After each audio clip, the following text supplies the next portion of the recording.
All right, we got some new merch to tell you about. We got the vintage rat tee, the hunting club hoodies and hats, if you like to get out there with that gunpowder, as well as some new colors in the BGTY Be Good to Yourself collection. Get that and more at theovonstore.com. And thanks for repping. New tour dates to announce. I will be in Las Vegas on June 30th and July 2nd at the Encore Theater. Get pre-sale tickets with code RATKING starting Wednesday, January 11th at 10 a.m. Pacific time. General on sale starts Friday, January 13th at 10 a.m. Pacific time. We're also adding a 6th show in Austin on June 8th and a 4th show in Houston on March 23rd. We also have a few tickets left in Louisville, Indianapolis, Shreveport, Baton Rouge, Boston, Medford, Corpus Christi, and Phoenix and New York City. Get tickets at theovon.com/TOUR. That's tour. Today's guest is he's one of a kind. And he is. People say that all the time about people, but he is that. He's a comedian. He's a filmmaker.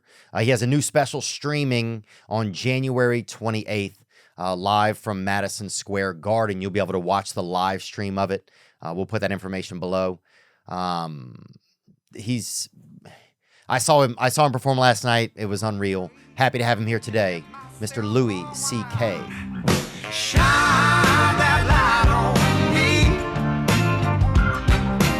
I'll sit and tell you my stories. Shine on me, and I will find a song I will sing it. I'm gonna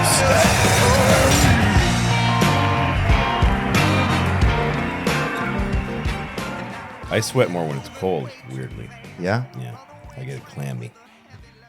If I'm warm up, I sweat less. Like at night. Yeah. We used to have a buddy, listening about sweating, but it made me think about reptiles I used to work on this farm, and we had a dude, after it would rain, he would go lay on the concrete up there. He'd take his shirt off and go lay on the concrete. Really? Like a reptile kind of guy. Because he felt good. He cools off. That's like what dogs do. They sit on the hearth, Oh, really? Yeah, they sit somewhere. They find a cool spot on the floor, yeah. Yeah, I think it just felt good on his skin. After it would rain, he would take his shirt off. This dude named Lance. And he was really in touch with what made him feel good. That's a good thing. Yeah, that's a good point. A lot of people won't do that. But he's like, I know that feels good, so I'm going to do it. Yeah. That's all right. Yeah, it is kind of nice. I think there's probably more stuff people would do in public if they were less probably like inhibited or whatever about it. Oh, definitely. I was in a We move this a little closer on you, Lou? Yeah, sure. I was in I think those places that are like it's like a chain restaurant, but it's a little better. You know what I mean? A little better. Yeah, like BJ's. Yeah, that kind of thing. Yeah, I forget what it was, but it was daytime and it was really dead in there, in some, I don't know, Akron, Ohio, or some horrible place, and some big lady came in, off the street, and you could tell they were like, okay, like they have something where they just let her come in. You know what I mean? Right. Let her come in. Let her smell everything. Yeah. She got stopped at the door one day and it got. So you know what I mean? But you can see they're like, okay, you see, they went to the manager and he's like, it's okay. It's okay. There wasn't enough customers in there. She came in and she just starts walking through the restaurant and she takes the creamers, those metal tin creamers that are on the kind of places. Uh-huh. She starts drinking cream and then she leaves. Ooh. And I thought, if I wasn't worried about how that looks, I might do that. Yeah. You know what I mean? Yeah. Like there's something about creamers as a kid that's kind of magical. This nice cold cream. Maybe she knows the time they just poured them, so they're nice and cold. But if you'd had no concern about, right, you might walk by a restaurant and go, I bet they got some nice cold creamers and I'm going to have myself some. Yeah, that's true. Yeah, I could see that coming through and just kind of sniffing the cream, just having some. Yeah. Just being, I always want to like touch people on the back of their neck. Yeah. Wow, that's an interesting one. Because I feel like it's like the most kind of like, it's almost like a real parental place. Oh, yeah. It's caring. Yeah. So you mean you're the parent?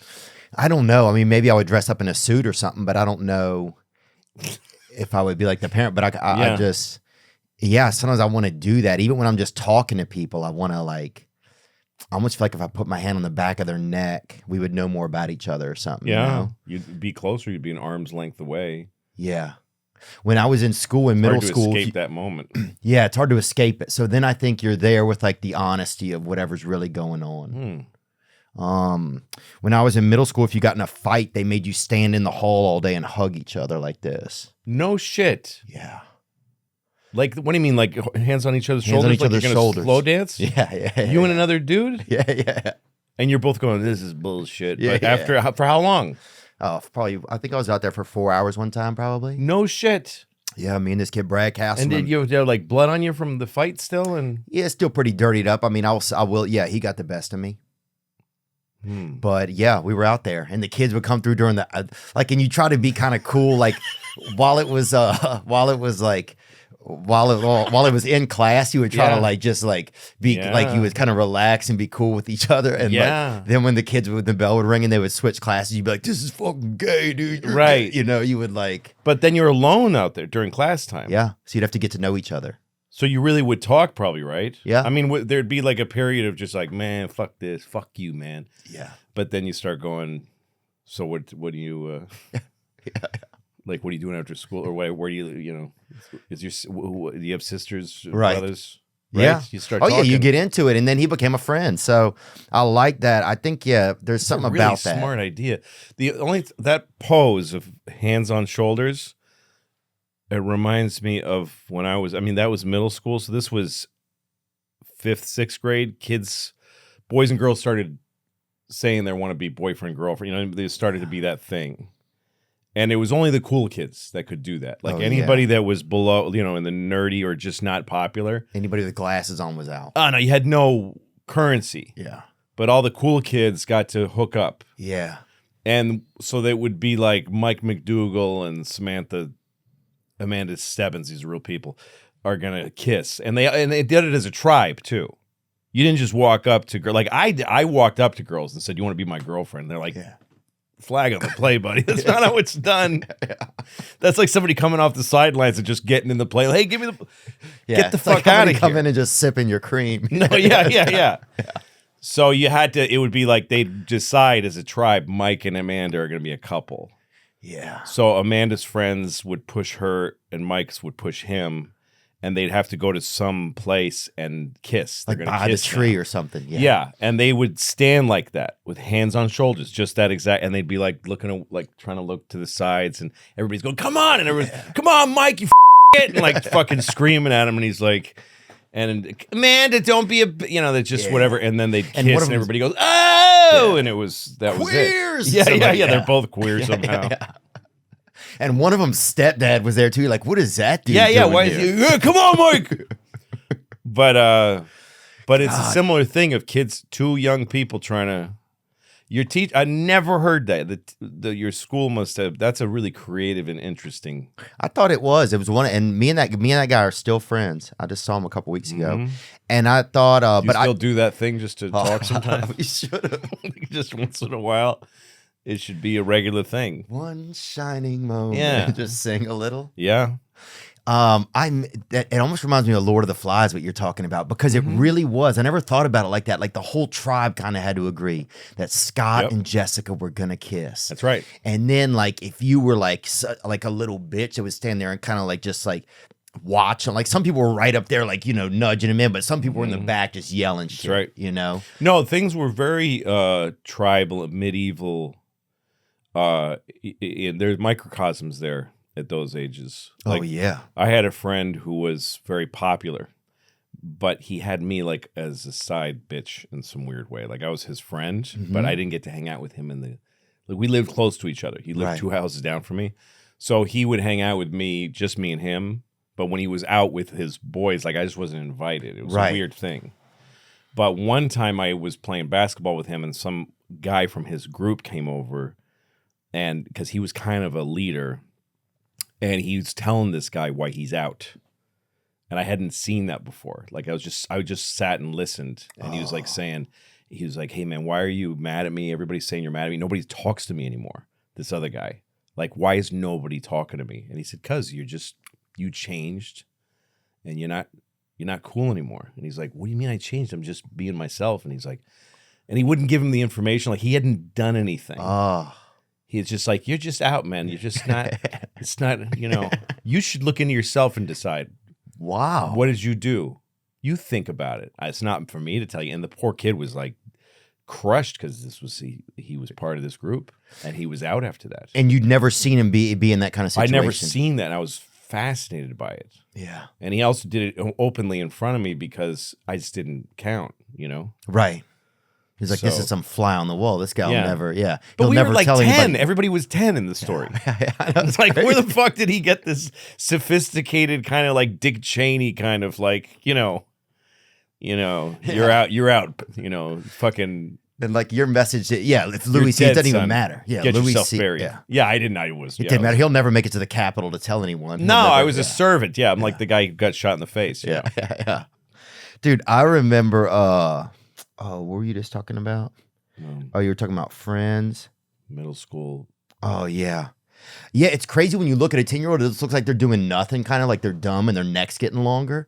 But then it's like you look at you like, but then like you hear a story like that and you're like, yeah, they have this whole cosm and universe that's going on. Well, yeah, because we don't see it. When you see kids, they kind of look just frozen faced. And because when an adult walks in the room, like in Lord of the Flies, did you ever see the movie? Oh yeah, I did. Well, it ends with just like this adult boot in the foreground. Oh the yeah. Kids just it just stops all the madness. Shut it down. Yeah. Yeah, but yeah, you're right. In their own world, they're It's so wild to think about that because I really get infatuated with those kind of times, man. Like, I love that kind of stuff. I loved growing up. I loved like the mystery of all of it, like how everything was so crazy and it was just. And the things you could do, man. We used to, like I remember the first time I ever touched a girl's breast, right? Mm-hmm. They had this dude in our neighborhood. He was an Elvis impersonator, right? And like on stage or just in life? I would say a little more life. Yeah. You mean he walked around dressed like Elvis? Yeah.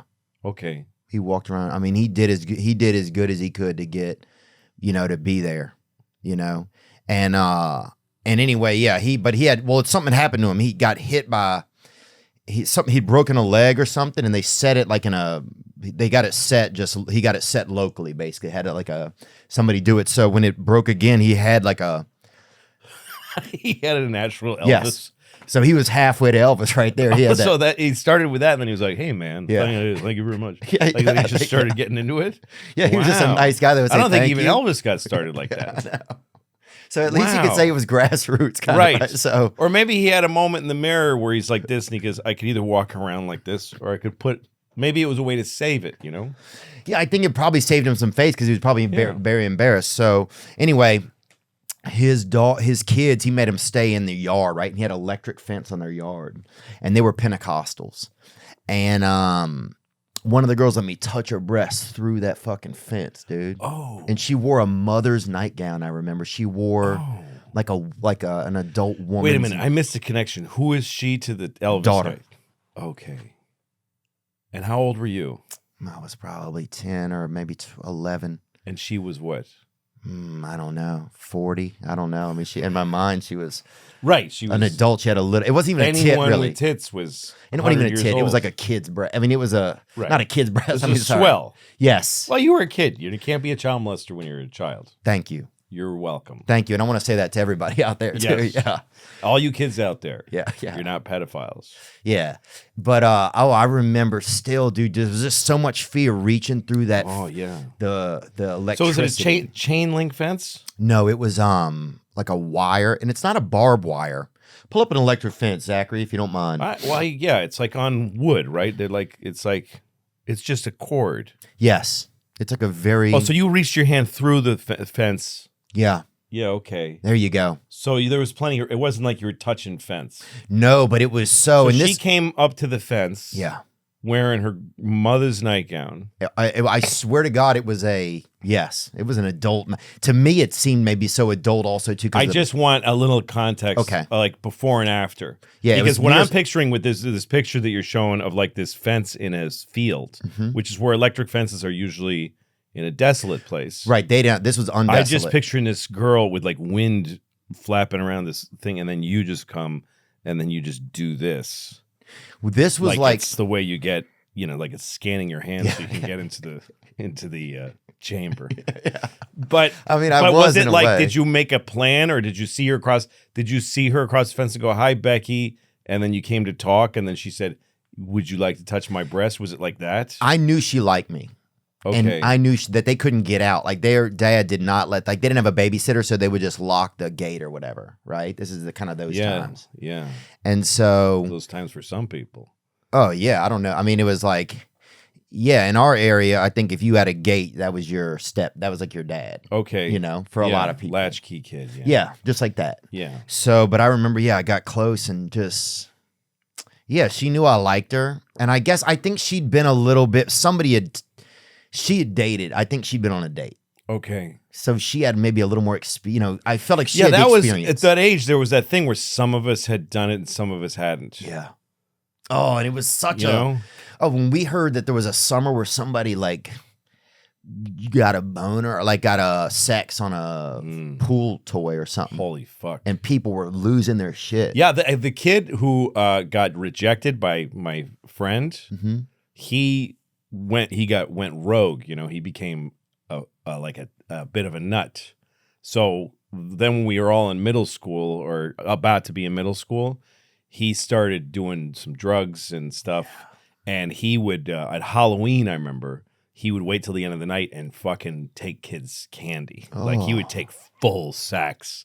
He would just walk up to kids and just grab and get the fuck away from me. And he would and he didn't even like the candy. He was really fucked up, but I found him. I sort of latched myself to him. Like I went from that other friend. I'm like, this is the guy. I mean, this is somebody worth knowing now. But he was the first kid I knew who had like a shit ton of porn and stuff, and so and he was the first person I talked about sex with, and he was like, I want to someday I gotta fuck a woman. So so then I heard that he fucked a girl. Oh wow! And I remember I saw him in a park and I'd heard that he fucked a girl and I ran to him. Yes, yeah. And I said, hey man, I heard you fucked a girl. Yeah. And he said, calm down, man. Ooh. Calm down. You don't know what the fuck you're talking about. Just shut up. And I realized he's on the other side of this line, that I'm a child and he's a man. Yeah. And he wanted nothing to do with me anymore. So fuck. Yeah, it was tough. Yeah, there's that line. There's that like moment you cross over, man. I remember finding some pornography in my brother's closet and I found some liquor at the same time, right? And so I was having liquor and looking at pornography and I blacked out. I couldn't handle it. I fucking blacked out and fell off the shelving unit. And it wasn't from the liquor, maybe. You just couldn't, you just overloaded. Yeah, I'd had two sips of it. It was peach, but I don't think it was anything I couldn't handle. No. Yeah, it was too much at the beginning. Oh, there Sex was so too much. I remember the first girl that I had a specific sexual feeling about was this girl in junior high school. We called it junior high school where I grew up. Yeah. And I had this fantasy about her. I would lay in my bed. This before I did anything to myself or anything. I would just lay in bed and think about her. Oh, yeah. And I would picture her. She wore this, because I always saw her at gym class. And it was this yellow t-shirt and blue shorts was the uniform. We wore uniform at gym. Oh, wow. And I just would picture her just lifting her t-shirt just a little bit. Mm-hmm. And I go, stop there. Like, I would tell myself, don't ever in your life think past that point. It's all past that is not okay. Wow. And I stayed there for a long time. Did you I remember at summer camp they had this cute girl, right? I think she was cute. I don't know. She was a female. And she would let us come over and look. She had like this kind of boyfriend that liked her and we were all kind of jealous, this other camp counselor. Yeah. And sometimes she would let us come over and look down her shirt. And he would sit there right by, kind of like a little bit of a cuck thing, like monitoring, like you're allowed to come in and see what's in the shop, you know? Whoa. It was and he was a crazy. counselor? Yeah. Were you a counselor? Were they all counselors? No, I was a kid. Wait a minute. So he was a counselor. Was she a counselor? She was a counselor, yeah. Oh. Yeah, she was a counselor. Yeah. Oh, so it was like, we're going to let the boys look at her tits. Yeah, I think it was just, I don't know if it might have been raining out or something. There wasn't like anything planned or whatever, but I remember that we got to go over and like, and one kid, I remember this crazy dude. Yeah. This black kid tried to put his hand in Oh, the really? shirt. Yeah. What'd they do? What did the They guy said do? no, the guy kind of shut him down. He was Okay, like, that's no. what he was there for. And then, I was Yeah. like, oh, this kid knows more than I do, right? Because I was Right. like, I went up hands behind my back. Like I was so. Oh, you did? Oh, man. I was like, because I feel like if my hand, I can't control my hands around a tit. So I got to put But them. back there, that's enough control. It just gave me a Yeah. little bit of leeway Just a where little bit, yeah. if I felt them coming across You my could hips. walk away. Yeah. Yeah, I get it. I'd like to imagine the conversation between those two counselors, you know. What are we going to do today? Checkers, what are we going to do? It's rain. And then she's like, how about we let them see my tits? And he's like, well, I don't know. I'll be okay. If I'm in the room, I think that's okay. Yeah. That's wild. Yeah, it was just, but it's a crazy how like moments were so, I don't know. There was nothing stronger in the world to me than some of those moments of being in a child, especially when Yeah. like sexualization came into It things. was just a giant. I mean, I had a really slow build because I wasn't like in the popular group. So I didn't kiss a girl in middle school once. I didn't kiss a girl till high school, till sophomore year in high school. That's kind of normal, I I think. guess maybe it is, yeah. But you had the good-looking friend that would kiss girls. Oh yeah, there Me was a too. couple. I remember this guy Mike walking with him once from school. We could leave, go out for lunch and stuff at our high school, and he took his shirt off. It was summer, so he was just walking in shorts or something, and girls were catcalling him, and I'd never heard of that. Of girls, they were going, "Oh, Mike, you know, come on, baby, give it to me," and he'd go like, "No, not for you." He was like kind of coy, Yeah. and I never knew that girls like lusted after guys. I just thought it's guys want sex and women, you know, girls let you when they want to let you for some other reason or something like that. Yeah. Because I still hadn't done anything. And then when I was a sophomore, I met a girl, there was a girl that I went on a date with who I just fell in love with. Oh, and we yeah. kissed and we fell in love. And then she lost interest immediately. So I got heartbroken right away. But we only ever kissed. But this girl, Becky, was the first girl that she was like, let me touch her tits. Oh. Let me put my hand in her jeans. Whoa. It was like all at once with Becky. Just those two. Because the early things are all things you do for them. Yeah, I mean, the idea they're going to touch your dick is like, that's That was crazy. never going to happen. No. The first like 3 bases are all shit you do for them, really. Yeah, and my penis hurt so much. I've been touching it so much. It was always in pain, I felt like. Yeah. I was Fucking like, self-abuse. Oh, dude. It was, Too much. yeah, like if I treated anything as bad as I treated my penis, it would be unbelievable. Imagine if you had a little guy around and you just beat him on the back all the time until he spit up. And it feels really good. When he spits, you're like, yeah.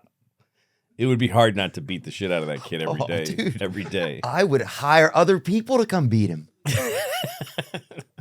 The NFL playoff picture is locked in, and my go-to place for wild card round action is DraftKings Sportsbook. It's an official sports betting partner of the NFL. To kick off the road to the Super Bowl 57, new customers can bet just $5 and get $200 in free bets instantly. If you don't have an issue with gambling, then I think this is the place to do it. Plus, all new and existing customers can get a no-sweat bet each day of the wild card round this weekend.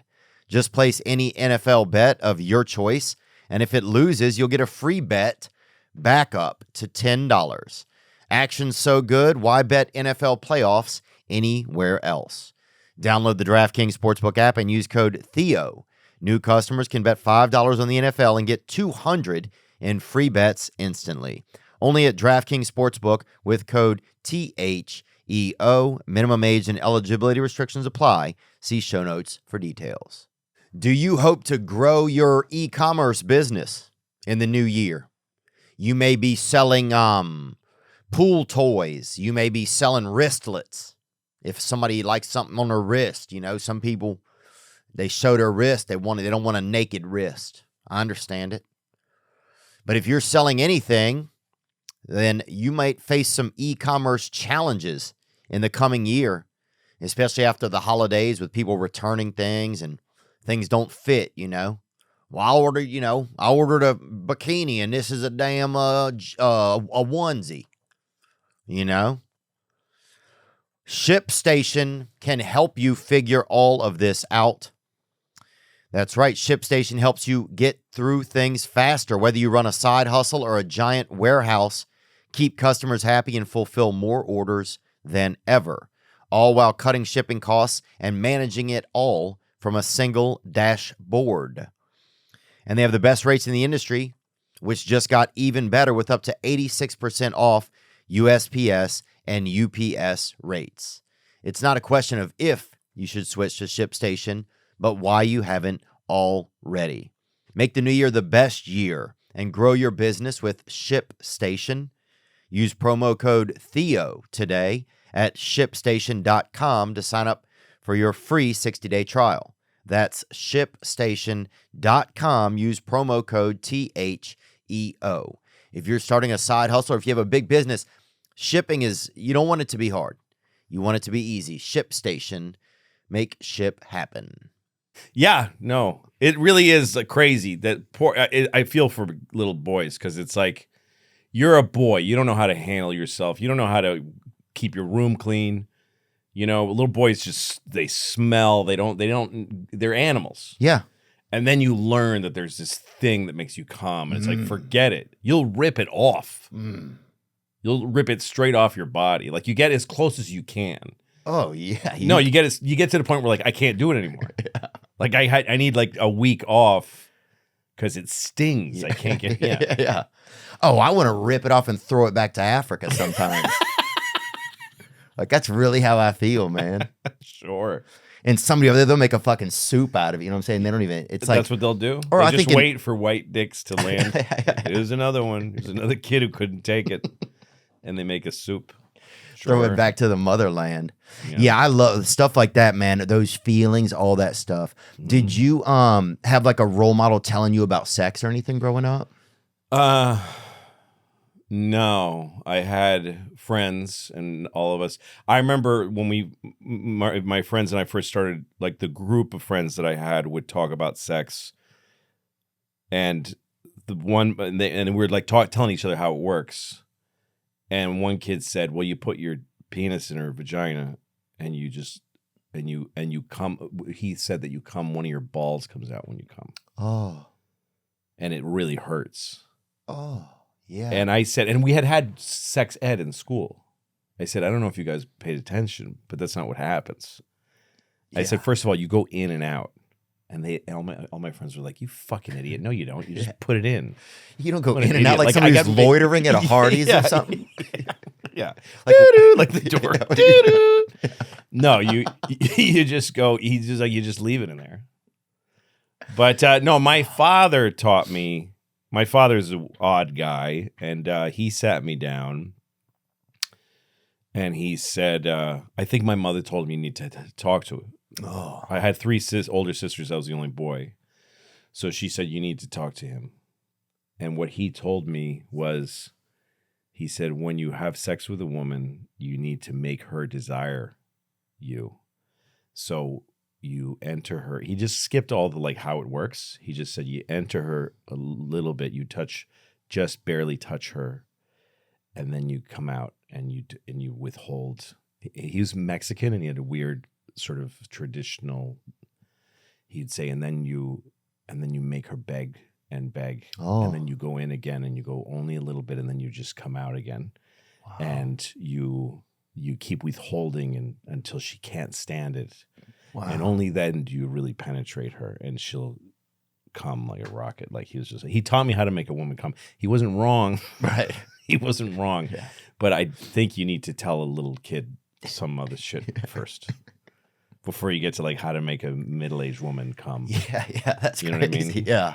But that's what he was like. He was very narcissistic and, Wow. Yeah, Who taught you about sex? I mean, did you have? I'm asking the same question. A mentor?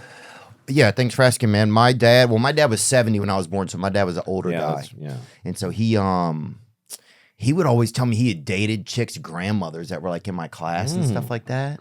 And he would show me like poems that he had written, and they were like on paper that was like disintegrating. Like it was like, it was. Also, he was teaching you about romance. Yeah, my dad was more of a romancer. That's nice. So he was teaching me about romance, but nothing about sex. One time I saw him, I think he had cancer or something, but he was walking down the hall and like, I thought he was going to have like, he'd had a new girlfriend. And we were at her house. She had a nice house. And she made all this like beef brisket or whatever. I'd never even seen it. You know, blew my fucking mind. Yeah. Just were your parents married? They were married till I was 7, and then they got divorced. And did he have kids before with other women? Yeah. Okay. He had 3 other children. Okay. So now you're how old? I'm maybe at this point I was probably 12. And you saw him somewhere and he had another girlfriend. Yeah. And fed she you let us brisket. stay at her house. You'd Yeah. only ever had bologna and cola cuts or something. Oh, I'd never had brisket. No, of course not. I mean, I never even couldn't imagine it. And then he was walking down the hall, and I thought he was going to like have sex, but it was at nighttime, and I would sleep on the living room couch. And then he literally he was sick, and he defecated all over himself, and it was like one of the scariest and craziest Holy things that ever shit. happened. Because I remember watching him and thinking, "Wow, my dad's going to like be with this lady," you know. And she was like wealthy, and I don't even know why she even liked us, but she did. And then he was sick, you know. And then I was so afraid to try to go to help or anything because he was like, he had cancer and he was getting real sick. I didn't know. Wow. But it was anyway. That story took kind of a weird turn, but Yeah, it did. that's just life, you know. But yeah, it was like a moment where there was just a lot of life at but once. so one interesting way you put it is you say what she didn't know why she liked us. So you and your dad were like a unit. You were like a team. Like so, when he left, when your mom and him divorced, you went with dad. No, I stayed with my mom, but I always felt like my dad was just more loving. Yeah, My mom has like kind of like an emotional kind of autism. Like she can't Yeah. like show you affection, kind of. that's hard. Yeah, And there's a lot of parents like that. It's hard. Is there? Yeah. Yeah. So it was just kind of like, but she's a hard worker and stuff. But anyway, it was so then, and I was kind of infatuated by my dad because nothing he did, he was older, so everything was off a little. It didn't Yeah. make sense. And it was kind of, I think it was more fascinating, you know, being around him. Yeah, I felt that way about my dad a little bit because he wasn't like any of my friends' dads. He was a strange guy. He was a Mexican and Did he very look serious Mexican? dude. Yeah, a bit like a European Mexican. You know, Yeah. there's a lot of different kinds of Mexicans. I lived there till I was about 7. Oh, nice. But yeah, he was weird. So I kind of I was fascinated by him, but he didn't show much interest. I just remember him always looking at his eye level. Like he didn't look down at me much. I just always looked up at his face and he was looking that way. Wow. And What does it's- that do to you? Well, it's hard, but I feel more bad for him because he was alone up there. I didn't think about that. I do now because Yeah. he's, you know, very, very old and in a chair like this, and he's alone. No, you know, we don't go see him much, me and my sisters. Yeah. And my mom, I mean, when she died, and in her last year of life, when she was, you know, we were like there and kept her in our houses and took care of her till the last second. She had us all around her, never alone, because she was a loving person, and she, you know, you wanted to be with her. Oh, wow. But my dad was all fucked up in his own head, and he was, you know, I mean, narcissism is like it's a sickness, Yeah. and it's isolating, and it's very sad. You know, I feel bad for him now. I'm able to feel bad for him because he was, it was painful to be his kid, you know, physically and mentally. So, but I'm past that. 55 years, it takes a long time to, you know. Were you to be able to surprised how see long him. it took to get past that kind of stuff? Because I find it's interesting. A lot of our audience is like kind of guys that kind of like are still figuring things out. It's kind of like a lot of late bloomers, Yeah. I think. And no judgment to any of the listeners, but yeah, I think a lot of young men are stuck in this time where it's like, yeah, it's almost like you're figuring your shit out, your parents' shit out. It's like, it's almost come to like this kind of like curve in the pipe where it's like, we got to kind of figure this shit out in here. Yeah, I think that's right. And I think it's hard. I don't think you can rush it. I think it happens later because something comes loose. It just does. It's nothing you can figure out. It's nothing where you can go, oh. I mean, you think about it once in a while. And also you spend a lot of life avoiding it, right? So like when I was a young dad and stuff, I just pushed my dad away. I just didn't want to think about him. So I just decided he didn't matter anymore for years. And like when I was little, I remember he was spanking me once, which is now to me a really odd thing is a man's hand spanking a fucking bare ass of a child, a little bony. I can't fathom it now. Yeah, put pants on that kid. Yeah, man, what are you doing? It's really gay and weird and upsetting. Yeah. But I remember being spanked so fucking hard. Like it was like blackout spank. Like I can't handle this. And I remember thinking to myself, I think I was about 9. I thought the day I get a wallet, like that was the magical thing. The day I get a wallet with that money in it and cards and that set of keys, the second I have that, I ain't never gonna look at this person again in my life. I'm getting away from this guy as soon as I have those. That's all you need. So you had a lot. Yeah, I really didn't like being around him. And my mother divorced him when I was 10. So then I had a lot of years just with mom where he was around and he would ask for attention sometimes. And I wasn't afraid of him anymore, but he made me uncomfortable. I didn't like being around him. There's a lot of good things about my dad, and I owe him a lot. Yeah, totally. You know, and he created you. He did, and he also devoted a lot of life to, you know, he was Mexican, and our family in Mexico, they do okay, and they have some influence, and they have, you know, he had a better life there, but he moved to America. It's sort of the opposite of most immigrants, that he went from Mexico where he was pretty well established to America where he had no tools to survive and where he didn't get the culture. But he did it because my mom was the strong one in the family. My mom worked really hard, and she raised us and supported us. Wow. So he is picking my mom instead of somebody in Mexico, and that's how I got to be in the land of opportunity. Yeah, it's interesting. Yeah, it's interesting, man. How a lot of times it's a previous generation had to kind of take an L. They had to like really. That's right. So that you could have it. You know, it's hard to imagine. Imagine that in your own life. I'm going to do something shitty. Yeah. Ugh. I'm going to move to Toledo so my son can... Nah, fuck you, kid. Good luck. I'm going to do something. I'm going to go to Vegas and just keep trying to win. Yeah, I'd rather sell my ass on the internet. Yeah, fuck that. Take my chances. But so I went through years of like not wanting to think about him. And then once in a while I would check in with him and see maybe we have something. And he'd feel the same. And I don't want to... And he didn't even seem interested sometimes. And that was shitty. But then, and my mom, meanwhile, took care of him. After they divorced, she kept, because he was kind of a mess. And I learned from watching my mom do all the way to the end. You know, my mom, when she was dying, she provided for him and stuff. And I learned about her from that. And I asked her about it because she had no reason to be with the guy anymore. They had been divorced since I was 10. And now, you know, this was a few years ago. And she said, I want to send a message to him she was leaving him some money. She said that I want to send him a message that he's not alone in the world. Now that I'm gone, somebody gives a shit about him. And because that's a promise she made him when she married him. And even though they divorced, she's still honored that promise, even though he didn't stay to his side or whatever. And so that helped me. Like that was a role model for me, my mom, later in life. And then after she died, I was about to say left, after she left me by ceasing to breathe. Yeah, that's great. And some guys probably think that too. Like, fuck you, Mom. Yeah, I needed you, bitch. Yeah.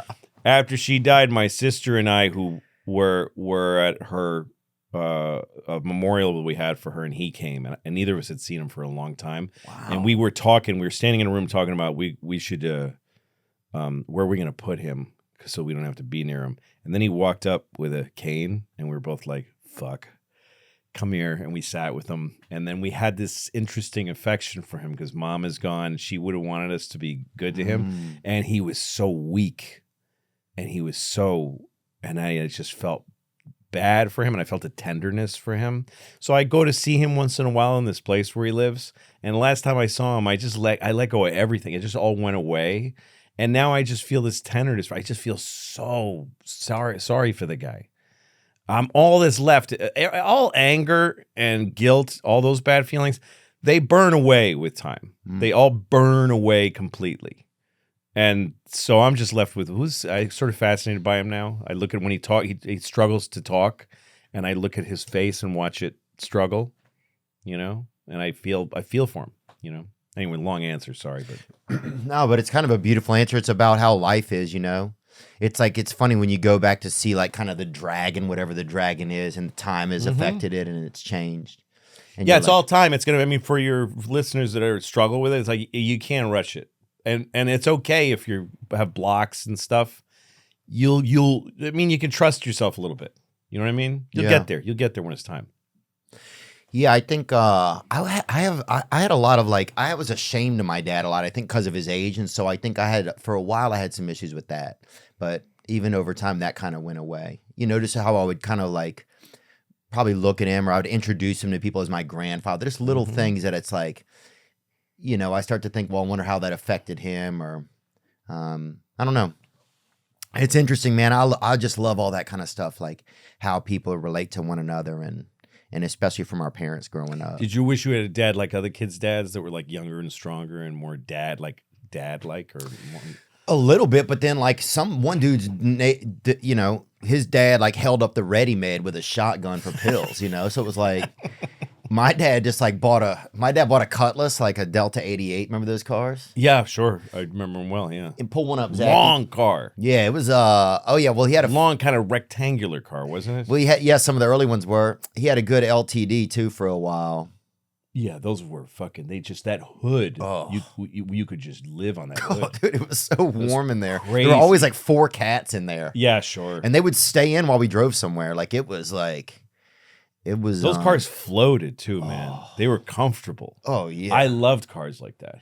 Oh, I feel like you get 6 blocks and you're pregnant in that bitch. Yeah, that was a dad car when I was a kid. Yeah. But then when I was in high school, everybody would have those, kids would have those. Yeah. And they'd spray paint them, whatever, with cans of spray paint. Yeah. And they were badass fucking cars. I mean, the bumper is this thick and it's pure steel. It was fucking. It was made of iron, that car. Oh, they were so good. About 3 miles to the gallon. My dad bought his off a couple brothers that lived around the corner in our neighborhood.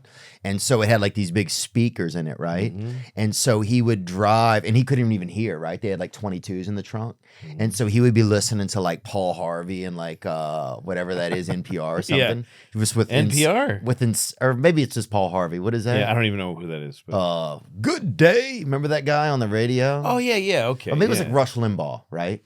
Oh, he listened to Rush. Okay, Rush Limbaugh and NPR are very different. Oh, they are? So he would listen to Rush Limbaugh or those guys. And then it would be but it would be with bass, right? So he would just be driving around fucking listening to insane, with a real bottom to it. Rush Limbaugh. It was unbelievable. Yeah. And he always had this his car was just stacked with just bullshit. Cause my dad got this job going to he would go to colleges and sign people up for credit cards, that guy or whatever. Oh. And that was one of the first places he would take me there with him when I was 11 or 12. He even let me drive him because he was fucking at that point he's 82. Wow. So as soon as I was about 5, maybe 6 or 7, he let me drive him over there.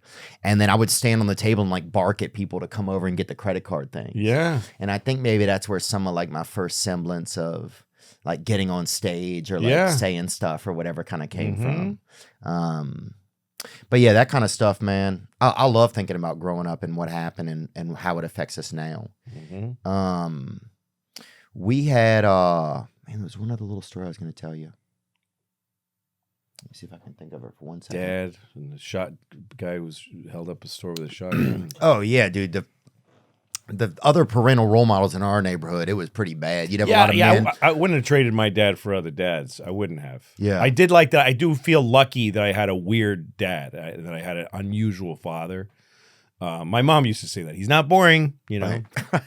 And it makes you who you are.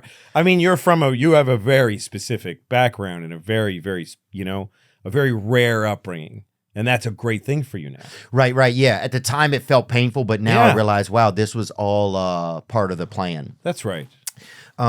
We had that. Now I did admire like that Magnum PI dad with Mm-hmm. the fucking like, I mean, just the hair coming up yeah. around the bottom of the shorts. Yeah. Like the hair was like trying to get back up to his Yeah. mustache. You know, it was like, Yeah. this hair has a plan. That's like, right. Fucking dude, and we had to go out there and push this one dude. Glenn, his dad had that big dish, that direct TV dish. Oh, yeah, sure. And we had to push that bitch to get the porn. So we'd have to go out there and Oh. fucking, you had to earn it, you know? Wow. Yeah. And we'd have to get that Cinemax and we'd fucking put your Yeah. shoulder into it or you couldn't come. That was the rule. That's right. I remember that Cinemax and that stuff that I remember home box office. HBO was the first thing. And I mean, I don't know. How old are you again? I'm 42. Okay. So I'm 55. And I remember first there was just television. I don't know. You probably don't go back that far. It was just terrestrial. I mean, there was just The antennas? antennas. Yeah. And no TV got really good reception. No TV in the world Really? got a reliable picture. I mean, that's the way I remember it. It was just always maybe some rich people, but you're still beholden to weather. You know, phones didn't sound so good. Like everything was a little wonky, and the channels were, you know, whatever different cities, but it was usually like 2, 4, 5. And so it was like ABC, CBS, and NBC. Right. And then Fox came along, and it was like, that's interesting. And then you had this UHF channels, which was this other dial. You'd put your dial that just has 7 numbers on U, and UHF had like 50 channels that were a different frequency, and those were local stations that had like movie, like a lot of them showed the local sports would be there. Right. In Boston, it was Channel 38 was the Red Sox, and then they had Movie Loft where they'd show old movies. So that's where you could see stuff like that with thousands of commercials and stuff. Right. But then HBO came along, and it was a box that you put on top of your television. It was Oh, that's literally why they call it home box office. Yes, home box office, and also the idea of like a box office, like you're going to a movie. And it had an antenna, I think, and it had but it scrambled. It brought in HBO as a scrambled channel, and this thing was the decoder. Wow. I think it was still by antenna at first. And they had like dirty movies, violent movies, Wow. stand-up comedy with cursing, Yeah. and boxing, and it was fucking incredible. And then another company called Starcase came along, and they were competitors, but they both. And then they had a cable. Then it was like, we'll bring it to you in a cable. And then cable TV was like everything coming in on this crazy cable, hundreds of channels and all that stuff all at once. But that was that thing that HBO did was like, you know, you could see anything here. That changed the game. Yeah, because otherwise you wait till the movie comes through town. And Right. There wasn't, you know, and around then VCRs started up, and then you could get it, you know, those cassettes. And Yeah, we had VHS, I remember, was VHS, yeah. big. You know, we had to ride our bike to go get it. And they had that porn room. Remember the room? Sure. You had I worked at a video store Oh, you did? when I was a kid, when I was in high school. Wow. So I got a little overly too quickly exposed. Like, I mean, we had a porn room. Oh. And I would run. The guy that owned the store he just gave me the keys. Like he made me run the store. Oh, my God. So yeah, dude. after I would wait, I would like look at the clock, waiting for it. Like I just wanted to close So I could open. so I could go in the back room in his office and just fucking jizz everywhere. I would have fucking licked the boxes, I think. Yeah, dude. it was real. It was a lot. Oh, I remember seeing one guy had chiseled some tits into a fucking tree in our neighborhood, right? Like back What? in these woods behind our fence. And He what? had chiseled a fucking set of Oh, bangers, homie. Some fucking milk muffins, daddy. He fucking chiseled a pair. with And the, this- you mean like an artist? Like he Yeah, or like I don't know what it's called. Like What's a that cart- thin chisel with the little flathead on it? Yeah, I don't know what his tools were or whatever, but this guy was pretty good, I would say, probably.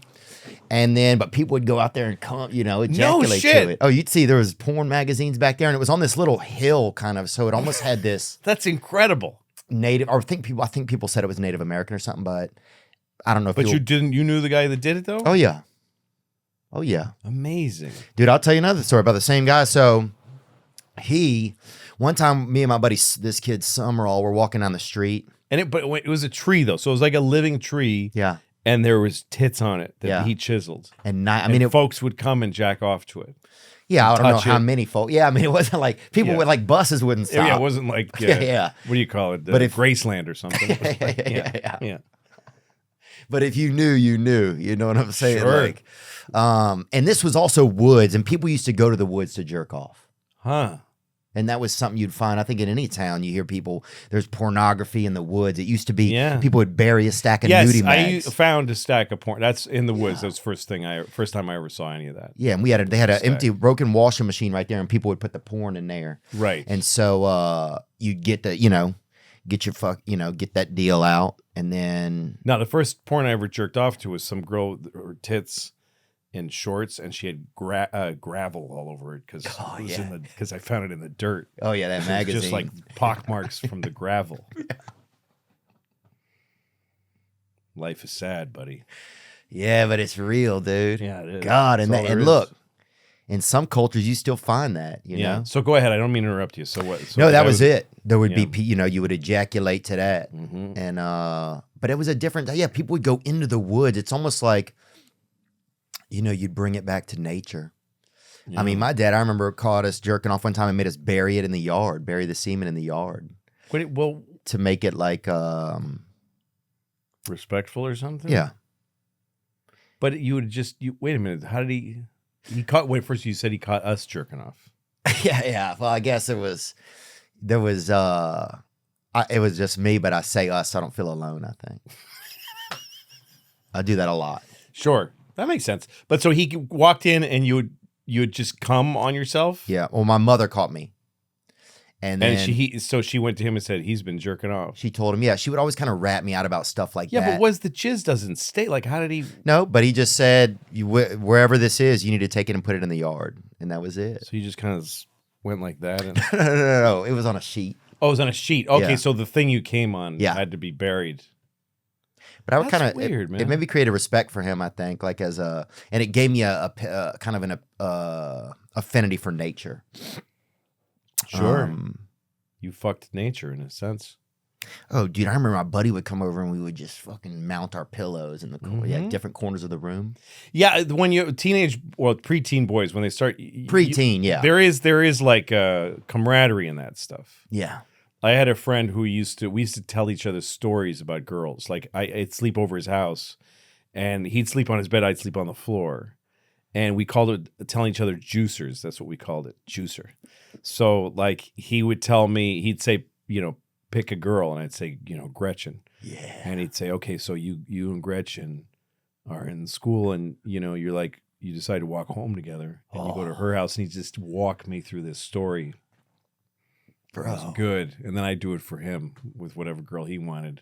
Oh, I can't even imagine. Y'all did that for each other? Yeah, we did. It was, yeah. And I don't think, That's awesome. I don't man. know if we were coming yet. I think it was just about squeezing it and getting this feeling and just listening to what he's saying. And just, it didn't occur to us that, we were talking about girls. We didn't feel weird about it. We were good friends, I liked him. He was a good kid. And Sounds like it. Yeah, he was, it's just something you do for a buddy. Dude, if I laid on a bunk bed right now and another man laid on the floor and told me took me through like a good story, I'd probably appreciate it. It's so much more real than having to just jerk off to something you see on a screen. Yeah, that's no good. I think that's one of the things That's that I never miss. been great. Yeah, I think. Dude, I remember when I first got an erection, I thought it was poop coming out of the Whoa. front, and I remember being so scared. And I told this teacher, and I think the teacher might have been like a gay man, and so then I got this totally weird reaction from him. But I remember thinking that poop was coming out of like it had gotten lost. Whoa. And that's what the erection was. That's a terrifying thought. Oh, dude. Because then I was afraid to go pee because I was like, it's going to smell bad. Oh, my God. And That's terrifying. Oh, I'm on it. Look at my wig, baby. I'm wigged up and wigged out. I'm wigging. That's right. Keeps. Keeps help you keep your hair. 2 out of 3 men will experience some form of hair loss by the time they are 35 years old. That's unbelievable. But it's what's happening. So look at some people. Some of them don't have no hair. And that's hectic, baby. That's really hectic. If you're ready to take action and prevent hair loss, go to keeps.com/THEO to receive your first month of treatment for free. That's keeps.com/THEO to receive your first month free. That's right. Each treatment plan comes with a full year of unlimited messaging so you can connect with your medical provider about anything at any time. Remember, prevention is key when it comes to hair loss. Treatments can take 4 to 6 months to see results, so act fast. I'm feeling mine come back in. I'm hitting strong. I'm topping out. I got a dang garden, baby. I'm sharecropping. To keep your hair, go to keeps.com/Theo to receive your first month of treatment for free. You know, starting off the new year with some attainable goals is what I try to do. I want something attainable. I want to drink more water. I want to budget better. You know, I want to set aside some time where if I want to have a candy, I'm going to have a candy. I'm not going to feel bad. I'm not going to, you know, whine about it or threaten anybody because I'm angry at myself. I'm just going to have a candy. You can do it. The beginning of the year sets the tone for the rest of the year. And if one of your goals this year is to take control of your credit card debt, now is the time to start. You can use what I've used, Lightstream. They pay off your credit cards faster with a low fixed rate loan. A credit card consolidation loan from Lightstream can help you pay off your credit cards and lock in a low fixed interest rate. I think that's key. If you have one that's at 24% and one that's at 17%, you got to get out of that. Lock them all in. Rates start at 7.99% APR with autopay and excellent credit. Plus, the rate is fixed, so it will never go up over the life of the loan. And that is what is magical from Lightstream. You can get a loan from $5,000 to $100,000. There are absolutely no fees. You can even get your money as soon as the day you apply. Lightstream believes that people with good credit deserve a better loan experience, and that's exactly what they deliver. Just for my listeners, apply now to get a special interest rate discount and save even more. The only way to get this discount is to go to lightstream.com/THEO. That's lightstream.com/Theo. If you think that your rates may be too high, just check it out. See what's there. See what's possible. Subject to credit approval, rates range from 7.99% APR to 23.99% APR and include 0.50% autopay discount. Lowest rates require excellent credit. Terms and conditions apply and offers are subject to change without notice. Visit lightstream.com/Theo for more information. No, I grew up in a house, like we had half a house. We rented the bottom half of a house. So it's just all one level with rooms off of so we were all kind of crowded. I had 3 sisters and my mom. Oh.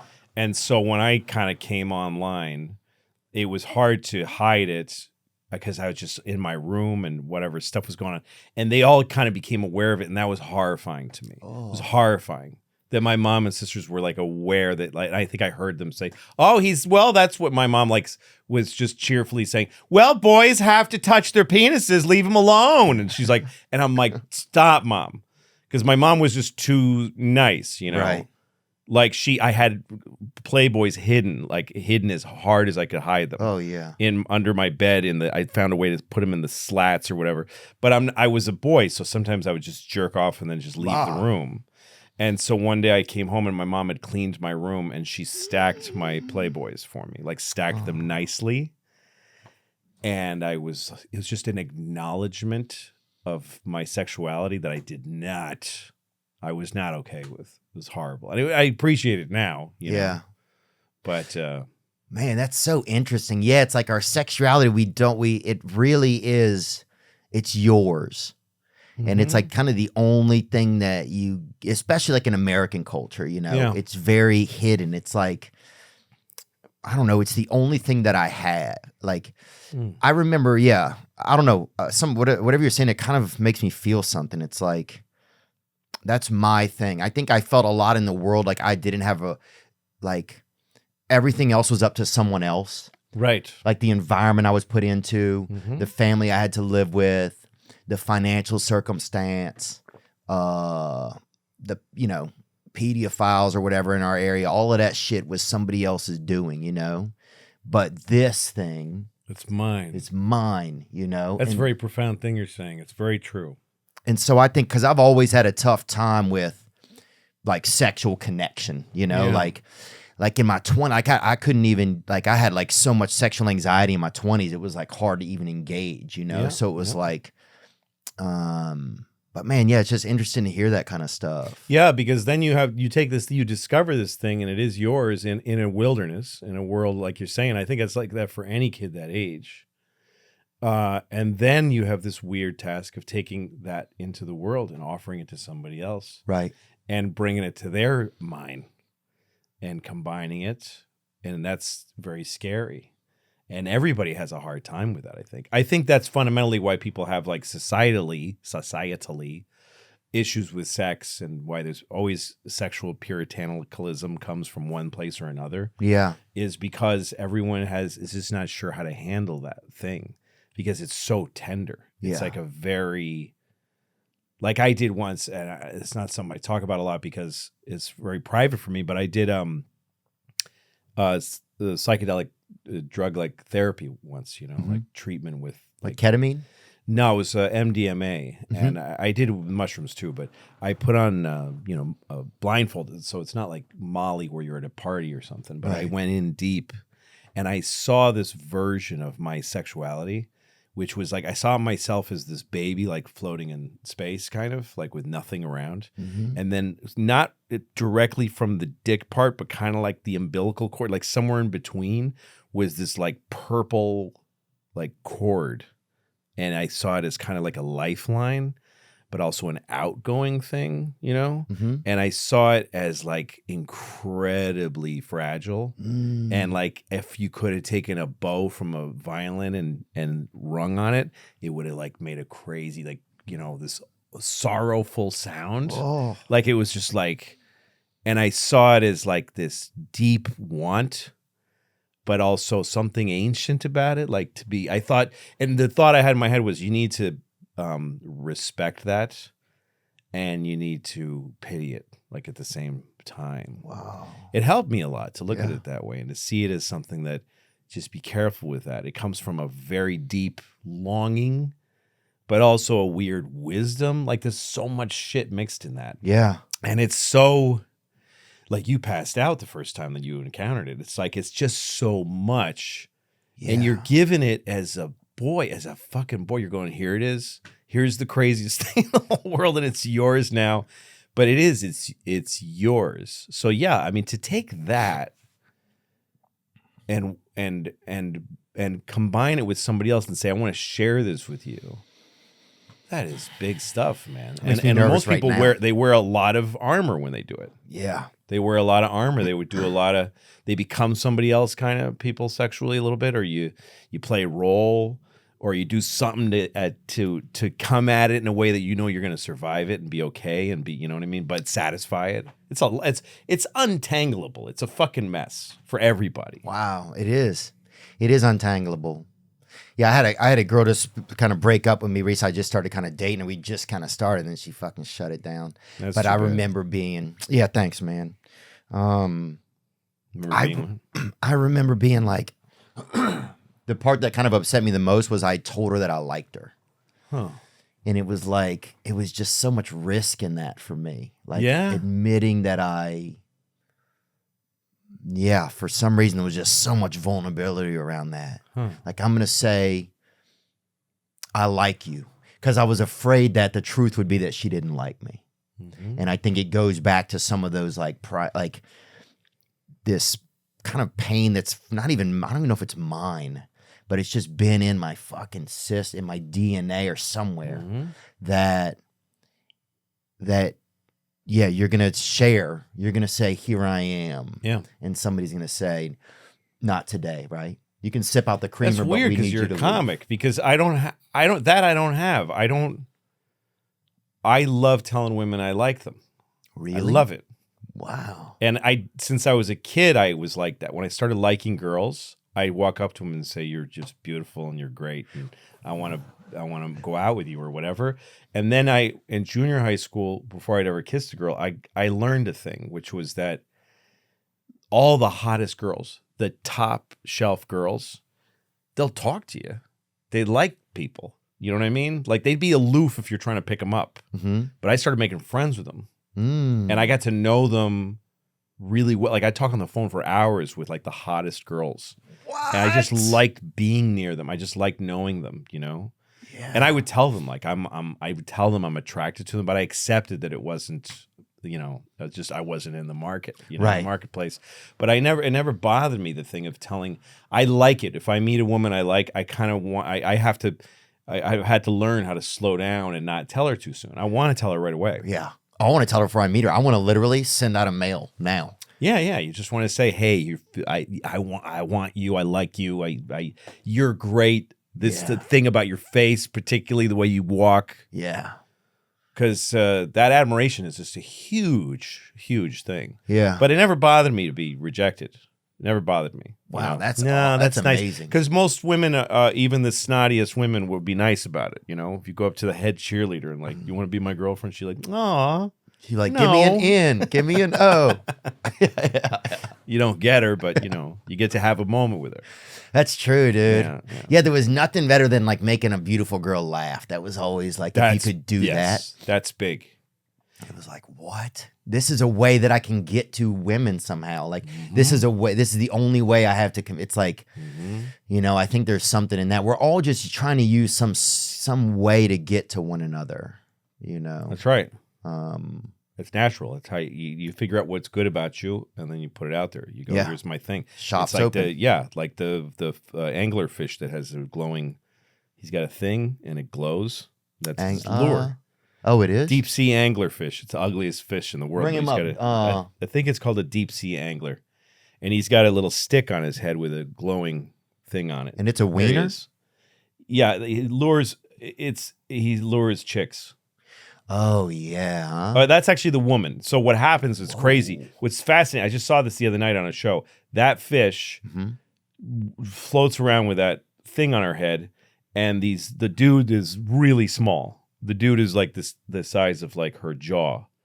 And the dude sees that and also gets this smell. She puts a smell in the water, and he follows her and he sees the light. And these folks live in total darkness. They can't see that. They're so below the surface. There's no light. And they're still coming down there? They're still down there having a fight. Yeah. So she floats around just like this with those fucked up eyes in the dark. And this dude when he sees that glow, like he's in darkness, and then he sees that glow and he's like, pussy, like pussy. And the odds are so low for him. Because if he's not a fucking great swimmer, he sees the glow, but then he watches it fade and he's fucked and he dies. But the best of the anglerfish, this is how they select. He can get to it and he smells, he uses the smell and the light, and then he latches himself. He's got teeth that latch onto her belly. Oh. And he keeps biting and she fights him Like because Marv she only Albert. wants the best. Yes, exactly like Marv Albert biting that ass. He didn't know what he really was, you know? And then he finally latches on, and then his face becomes part of her belly and they fuse. What? And then he's fused to her by the mouth for the rest of his life. And where's this happening, in Vegas? I mean, you could get anything in Vegas. No, that's But then her Jesus. bloodstream is feeding him. No. And she eats, she does life. And it goes into him. And he just sits there and he just constantly comes out of his mouth into her belly and gets food back, and he's done. He's like, I don't need a fucking thing. Wow. This is, like the ultimate fucking, that kind of guy who finds a woman and he just latches on. And they need that lifelong connection because it's so hard to find each other. Because of the darkness. Yeah, so she can't keep looking for new guys. So this is it for them. God, dude. Yeah. That's honestly one of the most romantic things I've ever It is. heard It's in kind a of weird beautiful, way. right? But Yeah. it's that glow. So I don't remember. Yeah. So everybody's got you got whatever your glow is. You figure out this is my thing. And you put it out in the world, whatever it is. No, and laughing, making girls laugh is. I remember being at some party in high school with kids. I always felt like everybody was cooler than me, but these were dudes that were like with girls, and everybody was cool, and I was just I was starting to do drugs. and I was starting to get cynical and not like stuff, and I was starting to get kind of crabby about life, you know? Which has worked out well for you. It has. Yeah.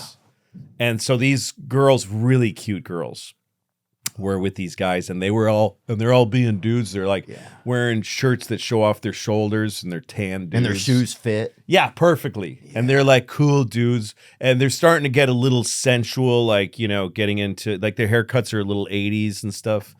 And they're all talking. One of them said something like, I don't remember the words, but he said something like this, like impressive. Yeah. And I said like something like this, like, fuck you. Like, yeah, whatever, buddy. But I said it well, and the two girls died laughing. Like, they had tears. They were like, oh my God, because I just destroyed the dude that they kind of wanted. Yeah, Bryce. Yes, Bryce got fucking, and Bryce looked at me like, what just happened? No, none of the dudes understood what just happened. Yeah, who's this wizard? Yeah, and I was they were all sitting in a circle, and I was standing above them. And I remember looking down at these girls and going, I have a fucking power that none of these guys have. Like, I just made them come. Wow. And there's no way you guys have made these girls come yet. Everybody's like 17, you know? Yeah. But there is that feeling when you're on stage, you see like a guy and a girl, and the girl's just crumpled, and you're like, I'm fucking your girlfriend right in front of you. Yeah. It is. That's a win. Yeah, it is. That's a win. Yeah, it's like you have to get seen somehow. You have to get, I'm trying to think of, I would do it. I got people to laugh because I didn't trust the world very much. And so I knew if people were laughing that they couldn't not like me and be laughing at the same time. Huh.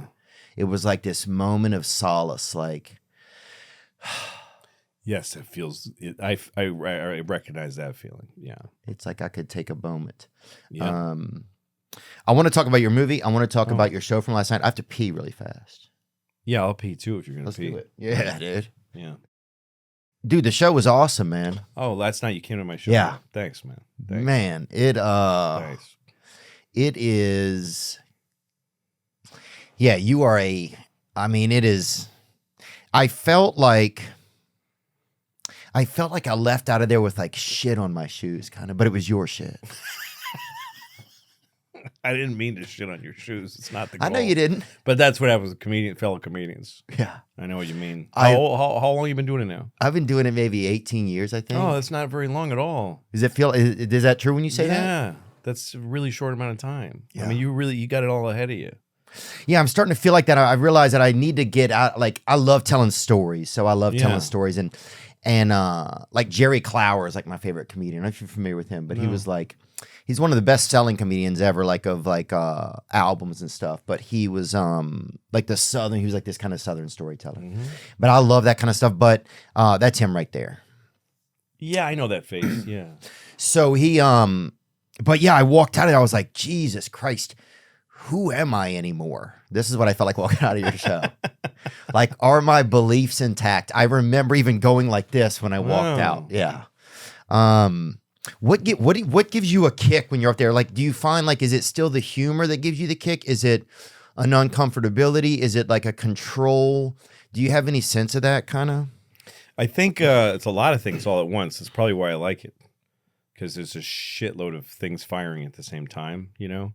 It's a lot, but I'm in control of it. And in the ways that I'm not are exciting. It's like sailing in a way. It's like I know how to do all this stuff, but I'm still, you know, the wind's still coming in like, and I'm like, and I'm healing a little, and I'm like, I don't know, guys. But I've also got that veteran kind of, I've seen this. I know how this goes. And some shows are more fun than others. The night before I shot this last night for a special. That's right. And that's coming out when? Like probably February, but I'm doing the Madison Square Garden at the end of this month. Okay. On January 20th, and I'm live streaming that show on my website. And people will be able to buy it there. Buy a ticket. Yes. They'll be able to buy the show and watch it for like 10 days. Then I'm taking it down. I just want to share that night. Wow. Because I used to play the Garden all the time. I haven't been there in years, and I don't want to return to that. I don't want to be an arena comic. I don't like the kind of pro circuit thing anymore. I just want to do stand-up because I love it. But I got back there, and we sold it out. I'm doing it in the round. I'm standing in the center. And so I want to just do it that one night so I can really appreciate it for what it is. Because when I used to do it a lot, it was like I just take the subway and do the Garden. And there's a sadness that I didn't see how great that was. And now I understand how great it was to have that opportunity. So coming back there. I'm calling that special Back to the Garden, and so folks can live stream and watch it during the show. Wow. And then I'll leave it up for like 10 days just to stream, but then it'll come down and go away. What I shot last night it'll be the same material, but that's the special for this year. And it's that'll like go on the your album. website. That'll go on the website for $10. Yeah. So, dude, yeah, I would anybody, I think I would maybe watch it again. And that's insane for somebody to say these days, watch anything again. Yeah. But because there's so many things, it's like, it really is just so many levels of what's going on, you know? I worked hard on this show but so the night before we did 2 nights because when you do a special, so I did Saturday night and that was fucking cream puff. That was just like being massaged. It just felt so good. Wow. Like I just felt like it was easy, and I'm just like, I'm on this one. I'm like a kind of surfer who touches the water wall while he's in there. Oh, you know what I mean? Like yeah. not the guy who's like this, but the guy who's like he's just doing this on the while he's in the tube. You know? Yeah. Oh, he's yeah. just kind of like caressing, just touching the nipple of the ocean. You know, like that's what Saturday night felt like. And everything was just, I didn't have to think about anything. And it was the perfect thing for me is when I'm really feeling the things I'm saying. 100%. I'm not in my head about how's this show going, what comes next, how do I say this, is the pace good? I'm really thinking like, here's what I feel about Jesus. Like, and I really feel it. And it just was sublime and great. And last night was not as easy. Like, and coming off of that was hard. That's hard too, because you can't replicate you can't cheat your brain to know that you weren't on that. No, you can't. On that high. You can't. And you have to, I mean, it all comes with experience. So some early times in my life, a great show could ruin a bad show. Because the bad one, I just go, where are you? What happened? But once you know, like to me, it's like the show's going to be as good no matter what. I'm going to get the same outcome every single show. The difference is going to be how much how do I have to work for it? You know, how hard do I have to? So last night it was like, all right, you fucks. And I had to I felt like I had to really try harder. Uh-huh. And probably when I edit it, the second show will probably be the better show for watching. Because it's not fun to watch a comedian and be like, hey man, this is great. It's not the comfort of a comedian is not funny. Yeah, it's watching the guy test the water to see if it's cold. It's not as much the guy sitting in the hot tub. That's right. But the thing, I guess, one of the things I love is going places, because there's some places where you know the laughs are. There's some places we know everybody laughs at. Mm-hmm. And it's fun to say those things and be good at them and get the laughs that you knew were coming. But I like taking people places where they don't even like to think about it. They don't even like to, let alone talk about it or let alone hear about it in a show. No. But I know what's going to come. I know it's going to be okay. So I'm okay with there's great power as a comedian in being okay with uncomfortable feelings, with being okay with that. You just brought something up and they're like, fuck. And that it got tight in there, and to know that tightness is useful and that there's a place to take that. Oh. And then when they start to calm down a little bit, they're like, I don't even know where I am now. This is a weird, you see it in their faces. Like I've never laughed at this before. And so now I'm in a new place in my mind. That's, I think, a very powerful thing about comedy. Yeah. Because it's an opportunity to say stuff that's not appropriate. That's not, all of comedy is on some level of saying something you shouldn't have said. It's either you're saying something because it's too private, like it's too, you're oversharing, or which people love, that you're just I'm going to tell you this fucked up. You do that a lot. Just like, I'm going to tell you something really personal. Yeah, you need to know it. So you shouldn't have said that. Because usually in a real regular conversation or in politics or whatever, you don't say things like that.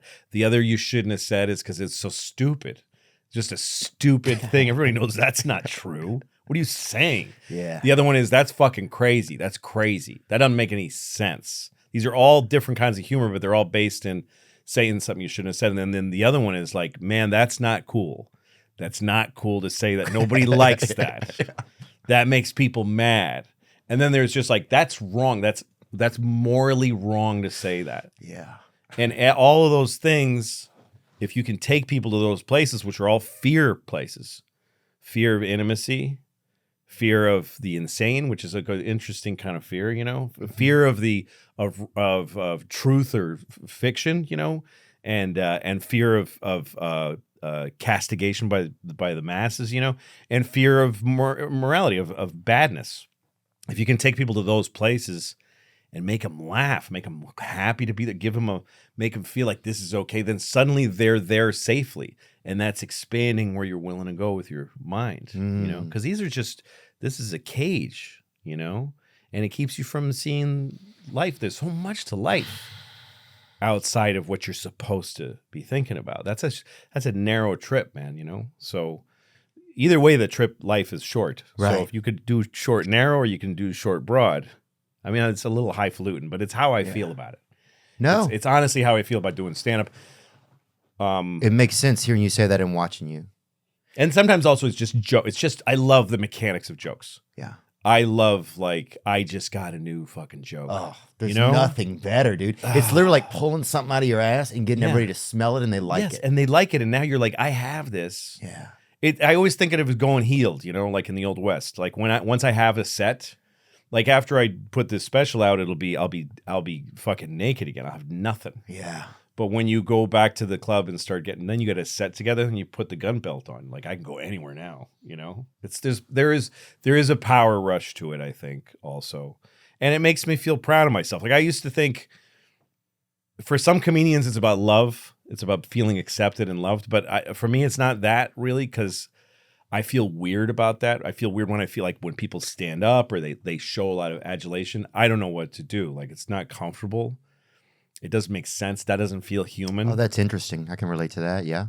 What I feel that's the big thing up there is like I'm good at this. I'm nailing this. I'm making them happy. Everybody's happy. The show's good. It's just, I mean, this is very You're satisfying. making something good. Yeah, it's very satisfying, you know, and I get better and better at it. I tried something I didn't think would work, you know. Like when I keep notes in the beginning of when I'm starting to build a set, there's always a section that's like long shots, you know, stuff that's never going to work. You have long shots? Jesus. I mean, the thing is those long shots, like things that when I first did them, the bottom would feel like, oh, the crowd's like, no. And I'm like, this one's going to be hard. But every long shot I ever did ended up being the big bits. Wow. Those end up being the solid, killer, never fails, the memorable, great bits. Yeah.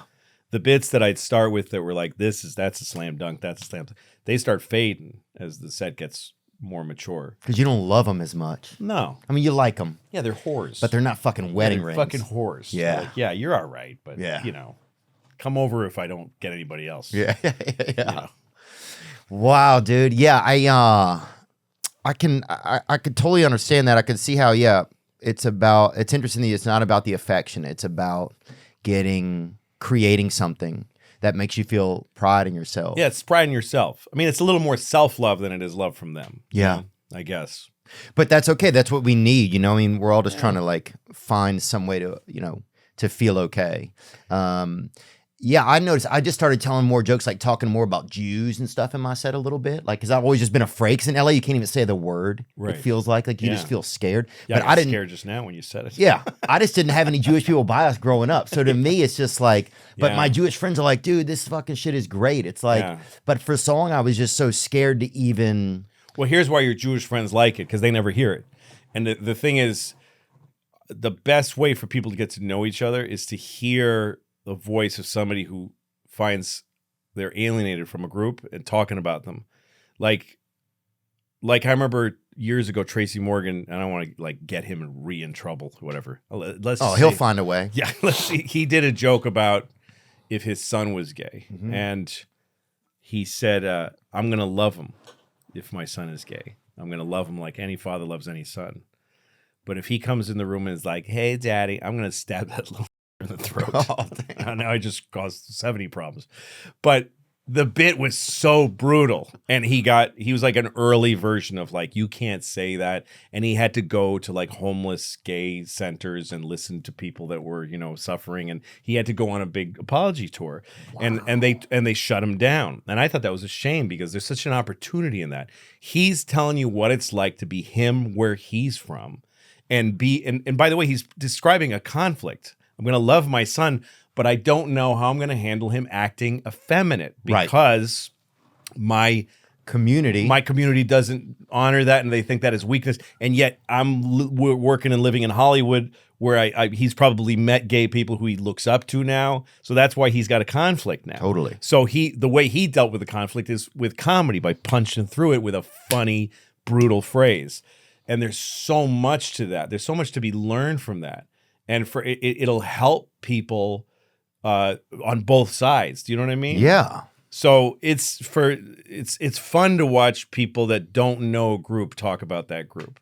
Yeah, because that's how you learn. See, right, yeah, that's how you see him, huh? Yeah. You go, yeah, man, that's how I see him. I mean, that's where I came from. It's exotic. Yeah. That's the joy of everything. That's what gives me any fucking excitement in the world. Like I love thinking, like I grew up in a black white environment, so I love thinking about race and how it interacts and just the surprises, and I love that kind of shit. It's what even made me want to get people to laugh sometimes, was if you could get black and white people to laugh. It was like that's you the were best feeling in the fucking world. Elizabeth Taylor, dude. Like you were that is the doing best feeling. Good. No, and you need more of both for it to work. Like if there's one black guy in the room, nobody white will laugh at a race joke. Yeah. But if there's 50 black people in the room, they'll laugh, and then everybody's laughing. Yeah.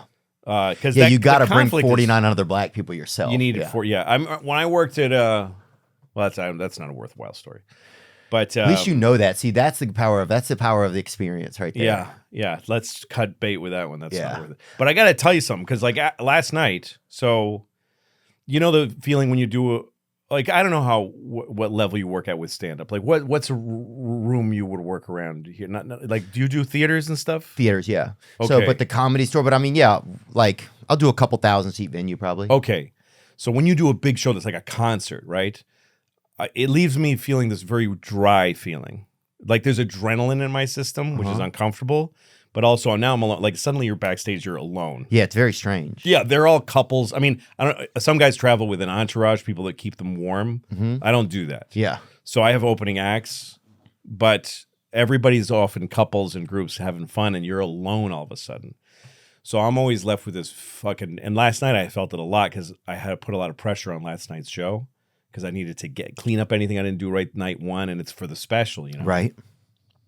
So I was cranky and tired and exhausted. And I went back to the hotel. I felt like shit. And I thought, well, I'm doing this guy's podcast. I don't really know your work. Yeah. Like We're I not know very familiar who with you each are. I just automatically respect that you're successful, because I know how hard comedy is. But I thought, I don't know, the guy I should hear his voice, you know, so I'm kind of ready for bed. I don't want to do anything, but I put my phone on iTunes. I found one of your albums. It's like a picture of your face as a kid. And what the fuck is it called? Oh yeah. I want to say what it is, because what is this where Zach can help? This is Wait, Musket Fire? Musket Fire.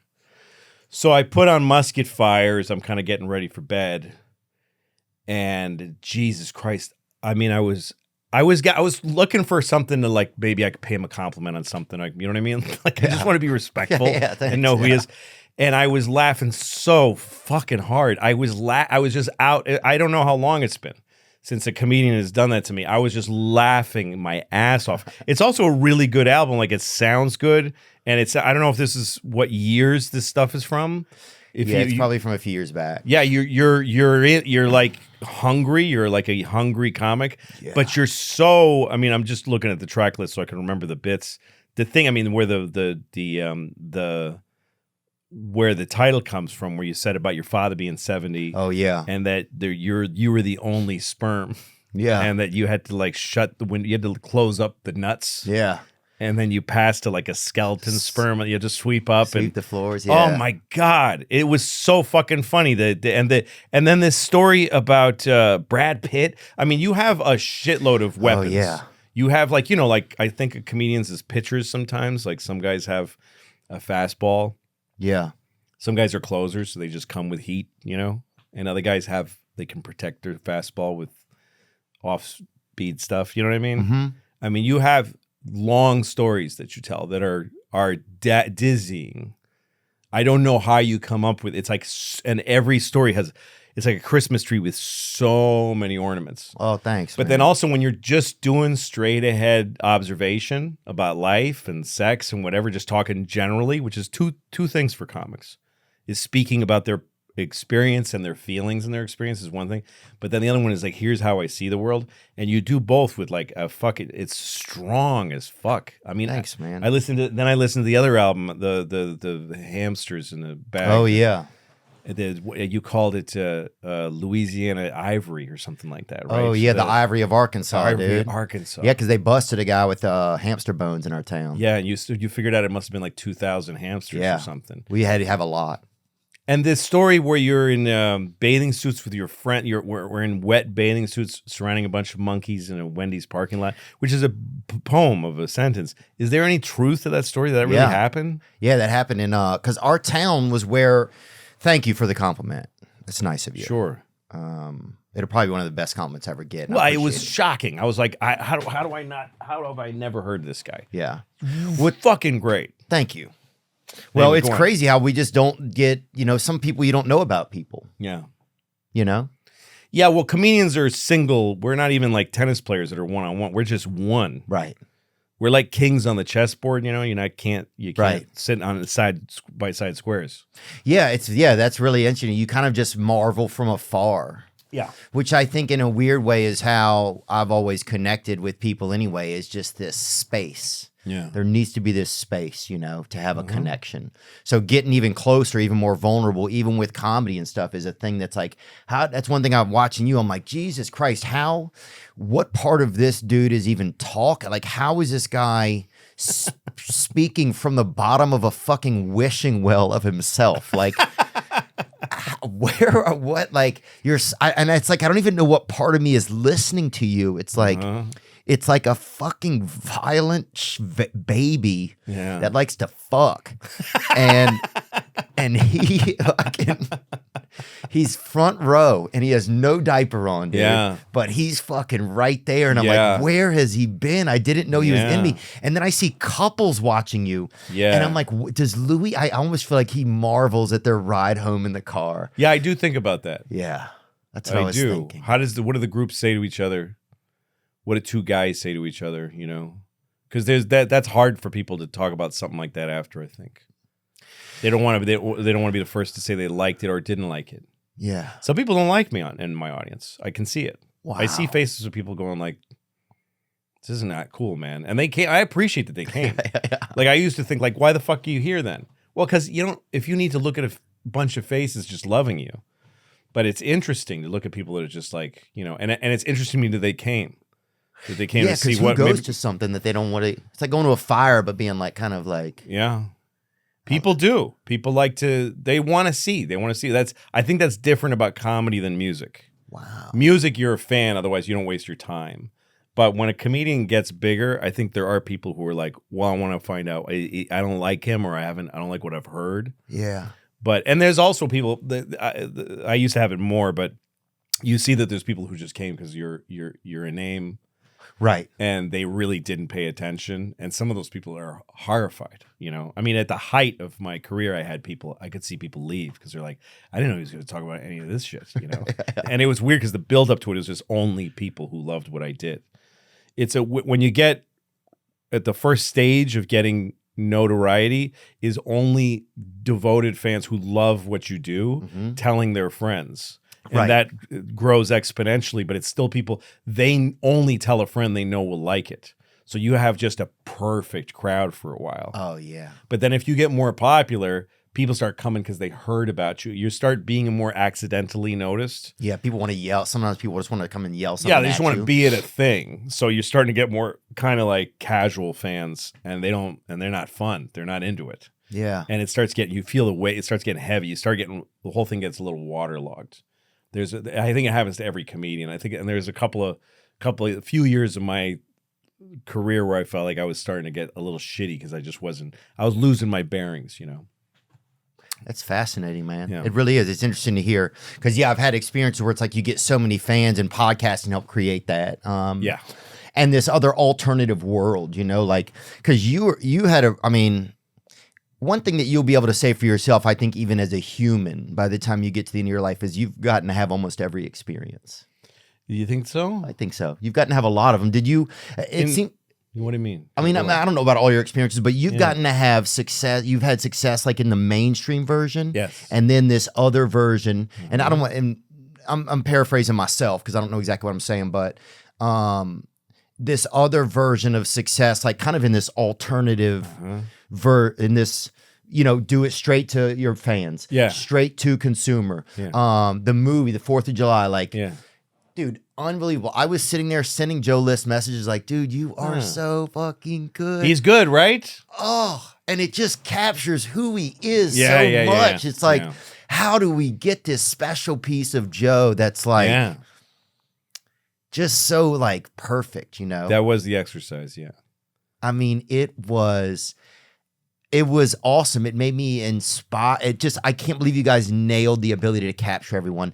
But you've gotten to have, and we'll talk about 4th of July in a second. But you have everything now through your website, and you can. But what has that been like? Because you had this mainstream success that is very glitzy and glamoury, and it's like a lot of us chose podcasting because there wasn't that opportunity there. Right. So this alternative universe kind of was created.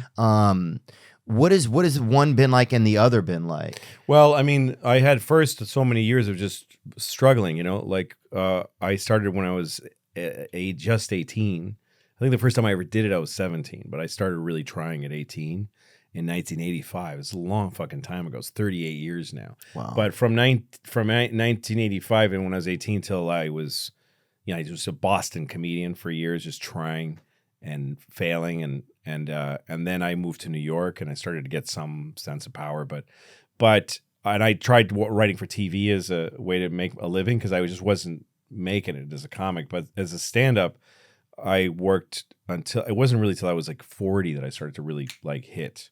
So I had all those years. So that's like a whole other, Right. People kind of forget about that. Yeah, and I wasn't trying to discredit you that you hadn't put your time in. I don't feel that at all. Okay. No. But after that, then I had this big, and the biggest part of it was the stand-up. I mean, that's what fueled it all, was that I was selling out theaters all of a sudden, and they couldn't be big enough. Like I would double the size and it'd sell it out.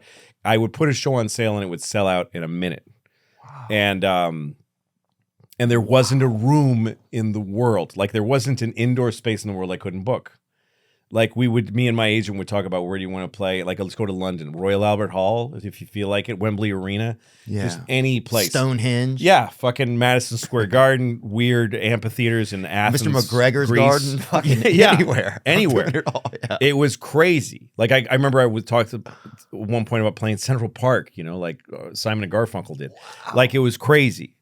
And then the TV thing, I mean, I had that show and it hit. Mm-hmm. But it wasn't like Friends or something. It wasn't like, you know what I mean? It wasn't a network show with a huge reach. There's still a shit ton of people that never saw it. It had pretty low ratings, my show. It got a lot of press and awards and stuff, and not even as many awards as other shows. It wasn't like The Office or something. Right. But I loved the work. I was getting to do the show exactly the way I wanted. So I had huge fulfillment that way. And yeah, it was weird. I was getting awards and I was at awards shows and stuff like that, and I would meet somebody like Brad Pitt and he'd be like, oh dude, and that kind of strange feelings. And I'm sure, and your ego has to build even if you don't know it. The ego's so weird. That's right. That's the thing that you got to be careful of, is you don't know what your ego is doing. Success is very dangerous because there's no warning signs on it. There's nothing cautionary about it in the experience. You just believe in it. You're just like, this is all happening because I'm good at this and because it's my time, and here we go. And anything good that happens, you go, sure, I'll do that too. Yeah. And you just keep letting it load on, and you don't think about, like, you ever seen the American Gangster? It's Denzel Washington. And, yes. There's that you're watching him quietly build this huge empire, and then it's when he goes out in the white fur coat to the fight. He goes to a boxing match in a white fur coat, and then the head cop, the Russell Crowe, goes, "Who's that guy?" And he's not aware that somebody has just gone, "Wait a minute, who's the guy in the white fur? So when you're like big, getting bigger and bigger, somebody out there is going like, what's going on with that guy? That guy's flying awfully high. And you just don't, you're not aware of that. You just go, this just keeps being good. Next year, I'll do 10 shows at the Garden. I mean, where does that go? Where do you think that's going? Like now I look at it like, where do you think that's headed? Like it just can't. Things that expand explode. It's just the way it goes. Yeah, it's unsustainable for most artists in the world. I mean, every comedian that's even gotten that big. There's been some comeback to earth moment. Everybody who gets that big, has whatever their vulnerability is, whatever their thing is, their Achilles heel. It's going to get hit. Yeah, because the world tests you, and it's also just more interesting to watch somebody go down. It's just part of life. Life is a zero-sum game, you know. I agree. But having done stuff like hosting Saturday Night Live like a bunch of times, like that wasn't in my sights. Like I didn't think these things would happen to me. I had completely Did you really given up. not? I completely had given up on those things happening to me. And just admitted to being a writer, you think? Yeah, I thought I'll never stop doing stand up. I thought because I love it. It's the thing I love. But I can write. I'm a good writer. I tried making films early and they crashed and burned. So I'm like, I'm not going to be a film director either. Those are the big dreams, like direct movies, be a comedian. I'm going to do comedy, but no one's ever going to love it. And I'll go down for whatever. I was maybe pulling in a few hundred people a night down, and it'll just diminish. And someday I'll have to give it up. And I'll write, and that'll be okay. I'll make other people famous, make Chris Rock famous, make Conan, help other guys get there. And there's joy in that. I love Chris. He was my favorite growing up. Yeah, he astonished me when he came back to stand up after SNL and inspired me a lot. And he's one of the best friends I've ever had. And he was a great boss. When he was just my boss, I just loved him. He was just the greatest guy. He used to say, like, it's not about me. We're all, because he hired writers that were all really good. And he said, we're all the Yankees. I'm in the cleanup spot, but I'm just the guy who has this one role. But you're all, you made us feel like we're all part of it. Right. So I liked that work, but I had really decided, and I had a kid, and I was like, this is not. It's not never gonna happen for me. And then something changed because when I went on stage, I didn't care anymore about my career. So I was really cranky, and I was starting to I went through a new cranky phase, and I was a tired father, and I started talking about that, and then things changed. Did it surprise you? Yeah, it really did. It really shocked me. And then when I got this show on FX. They paid me the minimum. I got paid, scale. Yeah. And the show had the smallest budget of any show on television. But the point was, and it was on FX, which was nowhere at the time. I mean, they had a few cool shows. Yeah, but people didn't know about it. No. So I thought, I'm going to do a show and I'm going to love it. And it's never going to take off. It's just going to be a little show. My friend Laura Keitlinger had done this show called The Adventures of Jackie something, and Laura's one of the funniest people I knew. And she did a nice season on like AMC, and I thought that's what I'm going to do. Right. One season of this weird little show, and then I'll go back to, then I'll get another writing job. That's what I figured. I had no fucking, and then we're like, then we're getting on the big lists, and then we got Emmy. I was totally shocked that happened. But then after a few years, I'm like, yeah, this is, it's like if you play blackjack, you start winning, you get stupid right away. You're like, it's because I'm good at blackjack. Yeah. It's because I know what I'm doing. And then then you're busting every hand. You're like, no, I'm a fucking asshole. So yeah, I was in a place where I thought like, this is happening because I know what I'm doing now and because I'm earning it. But a lot of it is just so weird. You caught a wave. It was good timing.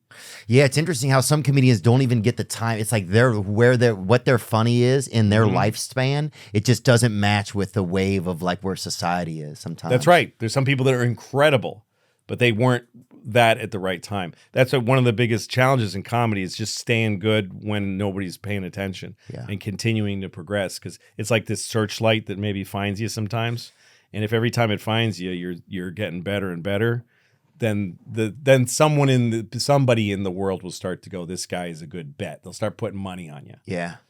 But anyway, then when I started to pull in when it became like total like just nothing fails. Hysteria. Yeah. On the road, because stand-up was always the most important thing, I thought an interesting way to leverage this would be to make a connection with the fans through this website, because I could have started taking huge checks from big promoting companies, just there are tours where they just give you the money first. Right. It's like, here's $7 million or whatever. Yeah. And then we're whatever. going to charge your fans $600 a ticket. Right. We're going to sell those tickets to our own reseller, fucking and we're going to dirty, make money isn't it? that way. And we're going to give you, they can do stuff like, we'll give you a jet. Verizon's paying for the jet. And now you have a Verizon sign above your, you have sponsorships on the tour. And then they load on other comedians that they owe money to, that they're trying to burn off the money. And you're doing rooms that are just awful that they own. It's just, but it's $7 million. Here you go. That's what you get for your 30-year climb. That's. Right. But to me, it was more interesting to go because I was interested in, like, Ticketmaster has all the emails. They know those are the Glengarry leads they have. But if I make a website and sell directly to people, and I think about how I don't like buying stuff when they ask me for my email, I don't like. Yeah, I hate it. I don't like belonging to stuff. I don't like joining. Right. I don't want to do that to my fans either. No. So we just make it that you just pay the $5 and $5 was this like crisp little number. And then you have it. And I don't care if you fucking share it. Don't be a dick and make money on it. But I don't give a shit that much. It's not going to ruin my life if other people share my products. Right. And at the time, this idea of protecting your product was getting bigger because digital was new, And then I got your email. And if you want to give me your email, you have to give it to me. Like, we made it hard to get on the list. So I got this little list that started growing, and it just that saved my life, because I still have that list is getting bigger and bigger, but that's who I go to now. Has that been? Do you find more? Do you miss the notoriety of? Not even a little bit. Interesting. Not even the slightest. And that's true? Bit. That's 100% true. I don't miss it. I don't. The thing I just do. I mean, I've been touring for 3 years. Right. Yeah. Theaters all over the world and big places. A lot of my friends have been working with you on and off over the years, and I know that for sure. But yeah, I guess I was wondering, do you miss that Hollywood style kind of notoriety? Because that's the things that podcasters always miss a little bit. They're not like in this. It's so funny to me too, because like I have friends like Shane is a buddy of mine, Shane Gillis, and he's got he puts sketches on YouTube, and hundreds of thousands of people watch them. And people worship Shane, and he sells out big places, and he's having a great time. And he's like, I'll never get on television. Like, what the fuck are you talking about? Like, what is your problem? Yeah. It's like a guy who invented the telegraph, and he's like, they'll never let me on the Pony Express. It's like, you just killed the Pony Express. Yeah. What the fuck are you worried about? This has so much more power. That shit is dead. And it's still, you think about, I grew up thinking about the Tonight Show. Oh, that's what everybody thinks about. There's Johnny not, Carson, if you could do Jimmy Kimmel every night for 6 weeks and kill, and you ain't going to sell one ticket off that. Mm-mm. Nobody's watching comedians, and they don't even know where to find you. No. This shit, it spreads. It's all over it's crazy. You have the same bandwidth as NBC, ABC, or any of them. Yeah. But the difference is you got something. People are never, your fans you have from doing this, they're never going to let you go. You're going to stay with you. Yeah. So that's a blessing. It is. And when you can go to directly, it's just, I do stand up now, and people come and we have a great time and they pay me. And what the fuck else could I possibly want? These are people I care about. They went out of their homes. I know. Fucking got a babysitter and parked somewhere and then sat politely in a fucking seat with strangers and listened to me and gave me a shit ton of money. I mean, when I went back to clubs first, I'm like, I'm in clubs again. Like, that's all I got. I thought that might hurt. I didn't know if it would feel like this. But when I first was like the St. Louis Funny Bone, I remember, the soda thing is right next to you going like feeding soda to the bar. Oh yeah, like you're in a back room with just soda machines. That was one of the last ones you could smoke in too. Yeah, you could. It's still. Oh, you can. Good. Yeah, they had that early can. smoking show. And I was like, here I am. But I went on stage, and that place, the crowd is just all Right around there. you, and it's hot. You feel a heat, like you could see kind of like steam coming off of them. Oh yeah. And it's a dump. Yeah. You feel like if you just pushed one of the walls hard enough, the whole club would fall down. Yeah. And I had a fucking ball. I had such a good time, and it was hard work. I did like 2 Friday, 2 Saturday, like the old days. And then I got paid, and I'm for whatever I am, I can still get 80, 90% of the door. Yeah. And 80, 90% of the door of a comedy club after, Thursday great. through Saturday, that's crazy money. Now, playing the Garden and then another arena the next night for 20 nights in a row is astronomically more, but I don't feel that money. I don't need, you know what I mean? That doesn't feel like more. Right. It's just like, yeah, that's a shit ton of money. It's all gone now because I'm stupid. And because I made movies with it, I make my own stuff with my own money now. But that fucking funny bone check, I was like, who needs more than that, man? That's and I'm with comedians I love. I'm choosing my openers. We're having fun together. And then I called enough money together to make that movie with Joe. And we don't get, I don't get written about. I'm not, when I made 2 specials over the last years. And does that hurt? No, it doesn't. It really doesn't. Because a shit ton of people buy them on the site, and folks that want, I'm back to that place where if you're watching me, it's because you really want to hear these jokes. It's not because you want to see what this means inside the culture, or you're not trying to clam on to act cool because you like me. It's just, you're into the comedy. Yeah. If you're watching me, you're into the comedy. There's no other reason to do it. And I like that. And I have my friends in the industry and in my community. I have my real friends. I lost a lot, but now I have real friends, and I love them, and I love their success. Doing that with Joe was a big thing for me because that was his story. It was his voice. So giving a movie to a young guy who I just thought was worthy. Somebody should listen to this guy, and I don't think anybody else is going to make a movie for him. So that felt great, and it's a small movie. It's got a small scale, It's not like some whoa. It's just a fucking real story. So I got to do that, and it's inching towards making its money back. It's just it costs a lot because of the pandemic. It was that's expensive to shoot during the pandemic. But no, it's really good. It's and I don't know. You can have a life like that. You don't have to take every opportunity. I don't think that Hollywood notoriety, that membership of that club, it's not really good for you. I don't think it's cool. It's a fun trip. If you can make the trip, if you can get that big, go on the trip. If you can go on some red carpets, have fun. It's a thing. It's worth experiencing. If you can host Saturday Night Live, go fucking do it and make the most of it and do your best and try to be yourself. It's really everybody that has made it and had a real, like you're saying at the end of life going, I did all this. It's could you stay yourself during it? Because if you're not yourself, if you change in order to stay in those places, because that's the first thing they'll ask you to do. Oh yeah, that's what I tried when I got to Los Angeles. Mm-hmm. Then if you do that, then you're not the one experiencing it anymore. You're lost. It's not you. You became somebody else to do that, and then you start getting this weird feeling about that. Dude, that's so interesting. I've been a part of things where it's like I don't feel like this is me, and it's because I wasn't choosing it. It wasn't me choosing it. So then, of course, it's not going to be me that shows up to it every day. No, that's a fascinating note for anybody. And this could be a relationship, a job, anything you're in. If you're wondering why something doesn't feel right all the time or doesn't fit, or you're not showing up the same way that feels comfortable to you, it's because of that very reason right there. Yeah, because you desire can come from a lot of things. It's not always internal. Sometimes it's like, I've been told I want this, or this feels like this might get me out of where I am. This seems like what I should be doing. Yes. Or it might be a step that feels right to me. I've seen other people do that. Or sometimes it's just like, maybe this will get me out of my misery. Maybe this will change everything. That kind of thing. But the thing you got to ask yourself is am I being Theo when I take this step forward? Like, what would he do? And if it looks so good, but you're like, that ain't me, man.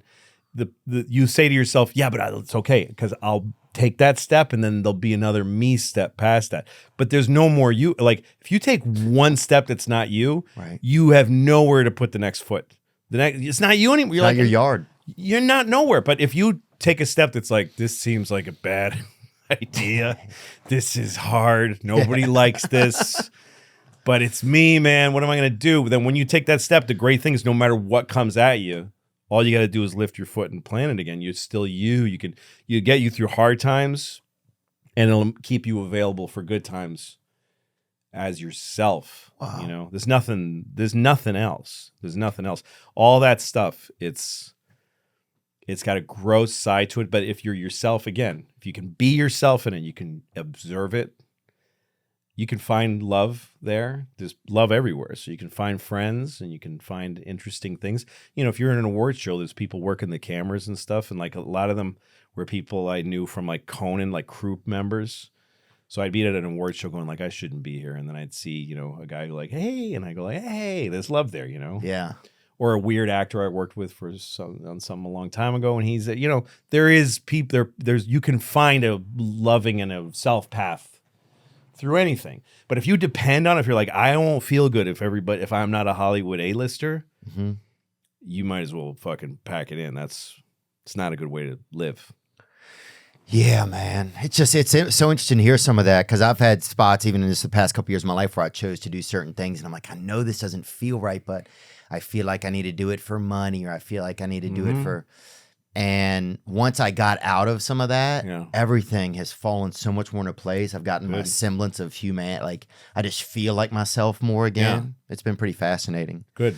When it comes to like love in your life, has that been a tough thing? I find like as a comedian, like I get so analytical about stuff. And obviously we were talking a little bit about how like getting into emotional spaces can be like a real, you know, that can be like a real, it can be a tough space sometimes for comedians. Yeah. Has it been, sometimes I notice even with like being in love or something like that, I'll be analyzing it so much. It's hard for me to actually be in the feelings. Yeah. Because I'm like, it's like to be in the feelings, you almost have to let go of some control kind of. Yeah, you do. Yeah. You know? And so have you had experiences like that in your life? Has it been kind of tough or what's that kind of been like? Because I know you've been married and you've been a parent. Married, yeah. I got 2 kids. That's a different kind of love. That's a love you just have. It's like you can't choose that. Was that hard for that? Because sometimes I fear that like, because love seems so negotiable sometimes, I think because it was like that it felt like that when I was a kid. Yeah. That I worry that it's going to be like that if I'm a parent. How's it negotiable when you're a kid? You mean conditional? You mean like it can go away if you don't do the right thing or something? What do you mean? Yeah, I think like if you don't, if you're not like,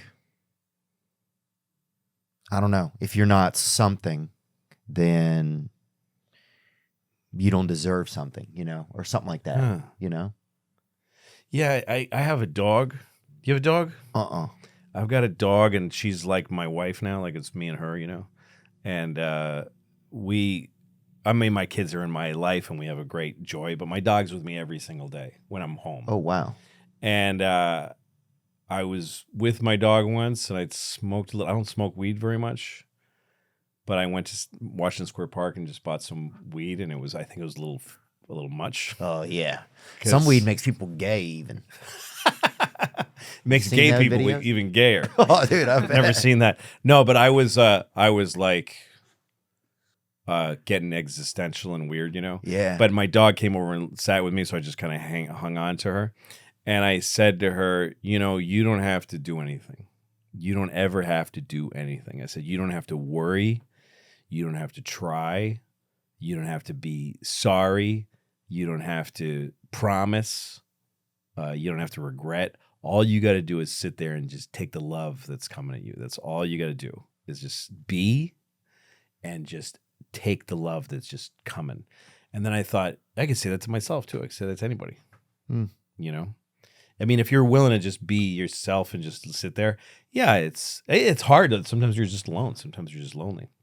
Sometimes you don't find somebody. You don't find love. But once you have kids, it's a tricky thing with kids too, because you want to love them and then you also got to let them go. You also got to let them depart your life. You got to let them. My kids are 18 and 21 now. 17 and 21, about to be 18 in a few months. But they start to, you know, and then it turns into a different, everything that takes away from you get another, it's a zero-sum game. Yeah. So your kids aren't little, you know, holding your hand anymore, but you can watch a movie and make fun of a movie together. You know what I mean? Right. And talk about life and be friends. And that's incredible with somebody who you used to wipe her little face, you know. And now you're laughing at a fucking shitty movie together and talking about how shitty this movie fucking sucks. And you're cursing together, you know. Yeah. That's really something. Oh yeah, I want to curse with my fucking kid. Yeah, you need to have kids, I think. I think you should have kids. Yeah. And I don't know, I mean, that love with a woman, with a partner, that's a lot harder because you're both armed with self-protection and stuff. Yeah, totally.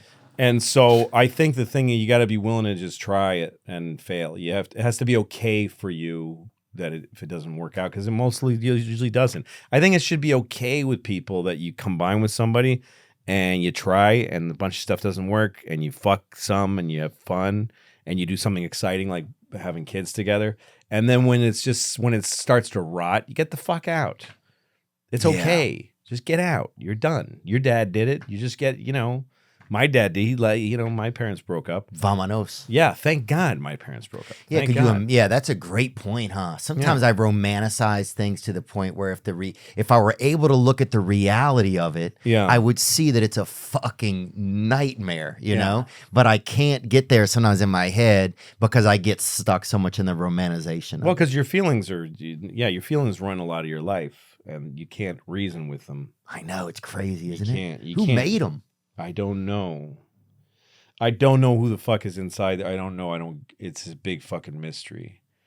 But you can't. You're in a thing with somebody, especially young. I don't know. It gets easier when you get older. Mm-hmm. Like now, when I meet somebody, if I'm starting to get romantic with somebody when there's conflict, I just go, "Yeah, I can't. We don't need to do that, do we?" Like you get to it quicker, right? Then when you're younger, you start having you're like playing Battleship where you can't see each other's boards. You're driving past each other's house. You put a Nair in each other's shampoo. I put Nair in a girl's shampoo in college. Did? Yeah, dude. Oh my God. Fucking pretty awesome. Yeah, dude. Those are the days, cuz we had to do it. And she still tries to hook up with me these days. By the way, there's a bit of yours in that first album that has a potential. You touched on something and a great idea for a bit, and you didn't finish it. Yeah, I've heard a few comics do that. Uh-huh. You're talking about farts, and first of all, you have a take on it I've never heard, which is you say, "I hate farting." I've just never heard anybody say that. Yeah, I hate farting.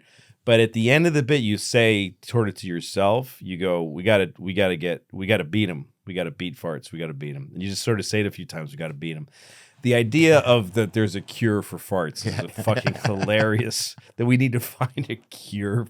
Nobody's even thinking about curing farts. That's What if we could unbelievable, come up with isn't a it? cure for farts? That's a great. I mean, that to me, that's like I want you to go there. But No, I appreciate it, man. You had some cool material about that last night, man. Dude, there's so many. Jokes, You don't give me a chance. It's like that's why I'm like, do I have to go back and watch it again because I don't even have before I'm processing shit. I'm like so far into the fucking fun house. There's like a disabled man eating my ass, dude, and I'm trying to fucking order a Reuben. It's like I literally don't even know what's going on, dude. maybe I'm going too fast. Maybe I should go. I do want to talk about 4th of July, man. Right. I'm in recovery. I got like 8 months, so Okay, good it for was. you. Thank you. And it was nice for me to just see those guys, you know, and just like a part of it that people don't like, like Joe's sponsor calling him. Sorry. No worries. Take a moment. Water down the wrong pipe. Isn't that crazy, man? Yeah. When water tries to like fuck our lungs. No, you can die. Oh yeah, if you get a lot. Well, I mean, it's what it feels like. Yeah. It's really all the comfort you have that you're alive. You can just squeeze put a little bit of water. Like it's probably this much water. And it's like, I'm dying now. Dude, if I have tuna fish, because a lot of times, when you're coming up, you have to cook in your hotel room Yeah. So I'd mix like tuna and stuff in a hot plate or something? Or? no, just in a styrofoam cup. Okay. And then, but if I had Gatorade, electrolytes, and tuna, Yeah. my throat would shut down and I didn't know. Oh, really? Some crazy reaction. So, Whoa. yeah, one time I was fucking losing it. I called 911. I mean, I'm losing it. It was the first time that it happened. I got really scared and I went up to this, not a maitre d'. What's the lady that helps clean the hotel? Definitely not a maitre d'. Yeah, what is You it? mean the maid? Like Maid. the Maid. Cleaning lady. Yeah, whatever. Yeah, or maid. Yeah. Yeah. I went up to her and I'm like fucking, trying to fucking do like this, and Gatorade, fucking tell her what had happened. Like fish and Gatorade. Oh, bro. And I remember literally putting my fingers in my throat and fucking holding it open enough so I could breathe. Like, wow. but it's just when that pipe, it's like the littlest thing, man. No, man, you're gone. That's why waterboarding works. You could go like this, and I'll tell you everything. Oh. Forget it. The movie was so great. Can I ask you, just as how much does it cost to make a movie like this? And I know you said it was more during the pandemic. It's way too much. Okay. It was like something like $2 million. Okay. Which that movie shouldn't have cost that much. But there's two reasons. One was the pandemic, because it was like 30% more. Everything cost 30% more. Right. And then the other thing was that I was coming back I hadn't filmed anything in a long time. And because the pandemic had happened, and I just wanted to really enjoy it. I wanted to really make a movie and not worry about it. Low budget movie just means you're dragging your balls on the gravel. And it's just every single thing you do is hard. And everybody around you is stressed out because nobody's getting paid enough and you're working bad hours and stuff. I just didn't want to do it. I just wanted to so we did a comfortable version of it. It still was very low budget. That's still very low for 4th of July feature movie. Sorry? Yeah. Yeah. But and also we shot in this house that was the biggest expense probably was the house, because we had to find, I couldn't make the movie unless that house was the exact right kind of a roomy log cabin. It had to be on a lake, and it had to be in a place that felt like Maine. It was actually in upstate New York on Lake George, and that was a place that's willing to be rented as a house. So there's like a list usually of location people that put themselves out there as were available. None of them worked. So I had to have a guy, the location guy is a guy named Jeff Karen from Louie from my series. And I went to him to ask him to do it. And he said, I don't do that anymore. I'm retired. Like, he has a whole other life. And I just begged him, and he came out of retirement just for me. So because he had to just go real estate listings and go hit the fucking bricks all over like Northern America, and go to people's doors and knock on them and say, are you willing to be a location? That kind of cold calling. It was very hard to find the right place. And then once we found the place that was willing, they could have doubled the price. We still would have paid it, so it cost a lot. And then we put Lake George is in this little town where it's really expensive. So there's no hotel. So we had to find housing. We had to find like basically vacation homes for the whole cast and crew. And that was the hugest. Anyway, it's a long explanation. But it's a lot. It shows how much goes into all that. Yeah, a movie like that you should be able to make it for under $1 million. It's just people talking. It's pretty simple. I mean, we shot in New York City too, which is expensive. So for the first like 30 minutes of the movie. But there's a lot of ways. There's so many cameras now that have as good a sensor as any other camera. And the great lenses of the world you can rent, and everything else is rentable. And there's people that have film equipment who are dying to use it now because they overbought, and you can usually the unions are strict, and you have to use union crews most of the time. So if you're really trying to make a movie with like a carpentry department and electrical and grips and everything, it's hard to keep the cost down a bit. But if you just do it with your friends with a camera, you could do it for whatever it costs to rent the clothes and, Yeah, it's interesting. Once you go over that union line, once you get into like, that's when, once somebody calls their agent, you're fucked. That's right. Yeah. It's just the way it is. Yeah. It's expensive. It was, man, I just thought it was incredible. That moment, I don't want to give it away really, but there's a nice moment where the dad comes into the room with Joe. Yeah. Towards the end. Yeah. With the phone. Yeah, it's funny because it's so subtle. Well, he had a whole speech that he gave. Oh, he didn't? You took it out. Yeah, that was the kind of like the point of the whole movie was that he gives this speech. That's what I was kind of waiting. I was waiting for that a little, but then I just accepted that it was just a moment. It was weird because we did. So when we wrote it, it was all about this dad, even though he says nothing through almost the whole movie. He's totally silent. And Joe and his mom are just at loggerheads. And she runs the family, and he's trying to become an individual but be loved by her, and it's impossible. She's withholding, like your mom sounds like she didn't know how to love, So he's dealing with that, but you just see once in a while we go to these shots that are just quiet, private shots of the dad like not knowing how to deal. And Joe has a big anxiety disorder that we kind of portray through weird filming. Good. And at one point we show that the dad also has the same problem. Oh, I didn't catch that. I did, but I didn't. Yeah, like he's kind of like an undiagnosed older guy he's got an anxiety disorder, but nobody told him, nobody told that generation that there was like a thing wrong with him. So he's dealing with that. And then at the end, when Joe feels like he's kind of figured stuff out, he comes in and says this thing. And it was this speech where he says, he starts he's struggling to talk because he's an anxious guy. He's socially anxious. And he starts telling him about, he said, when I played football, I was a lineman in high school and we were playing Brockton High. And he tells the story about seeing the quarterback and that he could sack him and win the game. But he hesitated and the guy lofted the pass over his head but he didn't. The pass missed anyway. And then he's about to kind of make his point and the phone rings and he gives up. So he gets through the story, but doesn't make his point. But we played it that way and it just felt, I believed in it so much. And when we shot it, when he was the guy who was acting it, Bob Walsh, we were all crying. Everybody was crying. Joe was crying. Everybody was. And it was like, this is the thing. But then you watch the whole movie and you go, I don't want to fucking listen to this bullshit. Like, it's just stupid. And also so much had happened and so much we just want to get there. So I tried a version where he comes up and says, hey, the phone rings. And he goes, never mind. And for some reason, that got all of the emotional. That got far more. People watched that and they cried. And so, yeah, sometimes it's what you don't. A lot of times in movies, it's what you take. Anything you can take out and leave a blank, a space where like this almost feels like there's a mistake. There's a weird emotional reaction to that. Yeah, I got that the dad was like, oh, here's a woman that cares about you. So you need to take this. Yes, and that was him. He did that. I mean, the line is, that's your wife, but he pointed at it and he made a thing of it. That's your wife. You should take that. Yeah, there's a lot of meaning in that moment. And the thing I love about making movies is that I don't really know what the movie's about. The story just kind of comes to you and you sort of, it's almost like you're taking dictation. Like, I guess this is what happens. It just makes, you try to write it as involuntarily as possible. And then as you make the movie and you get to sit there and watch the shit happen, you go, fuck, this is what that means. That's why that happened. Like, you start to learn about it as you make it. Yeah. And sometimes actors get lost and you can, as a director, help them by talking about that. I think this is what he's trying. I don't know. And sometimes they know and you don't.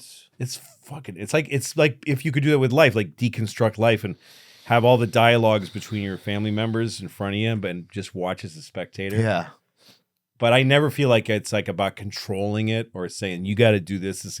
You just learn through it, Yeah.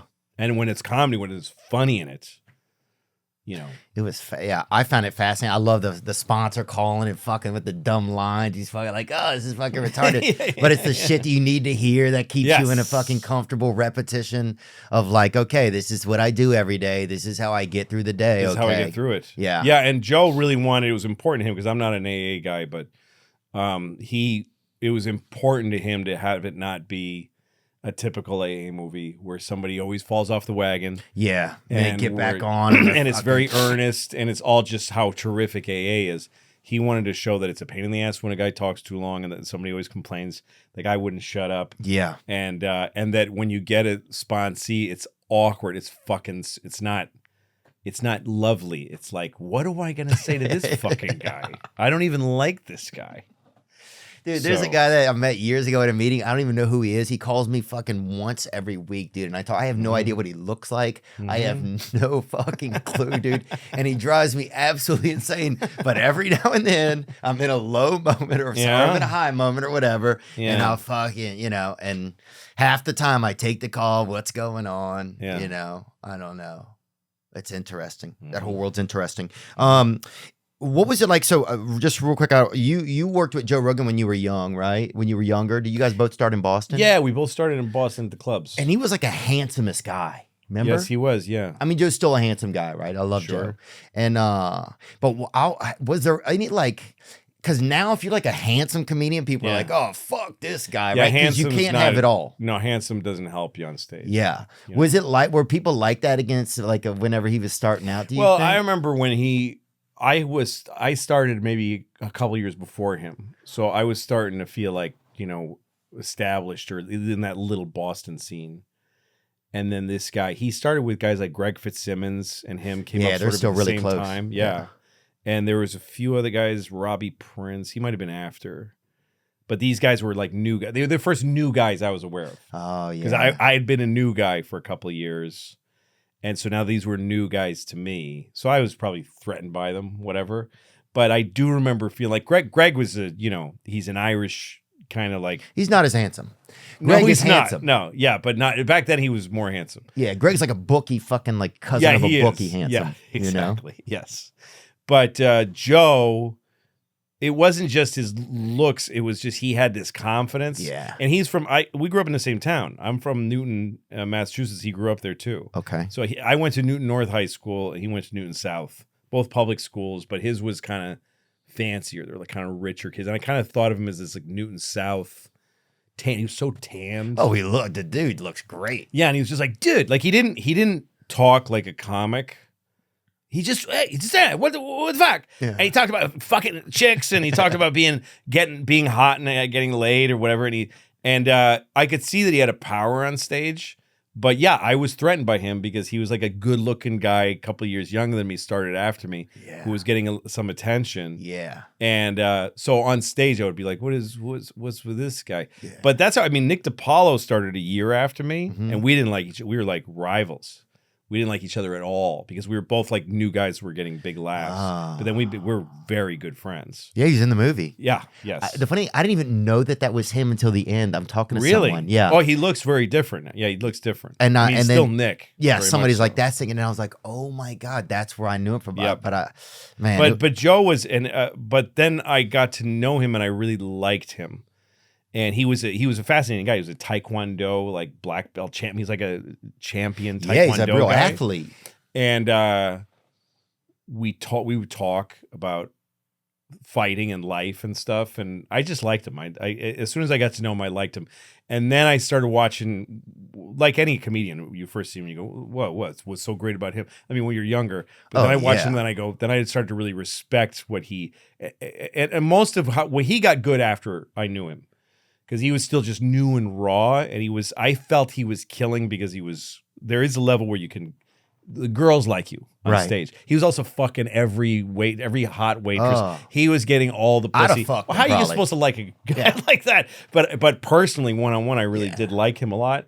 And then I started. I wouldn't have fucked him, but I would have fucking stood by him and watched him. Put your fuck. hand on the back of his I would have put it. Yeah. Yeah. Little of this with Joe Rogan.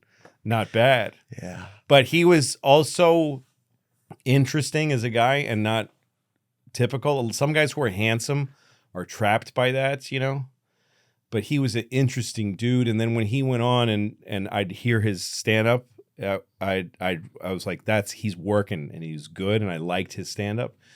And then we had kind of a crossroads thing because he did that thing with Carlos Mencia where he outed him for stealing or whatever, which however you feel about that, but it was he was felt strongly about it.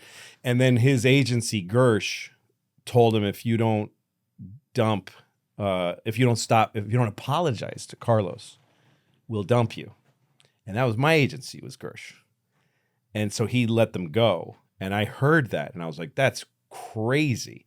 And I called him, and we hadn't talked in a long time, but I contacted him to say, I need to hear from you if that's a true story. And he said, 100%. Wow. They called me and they said, apologize or you're out of the agency.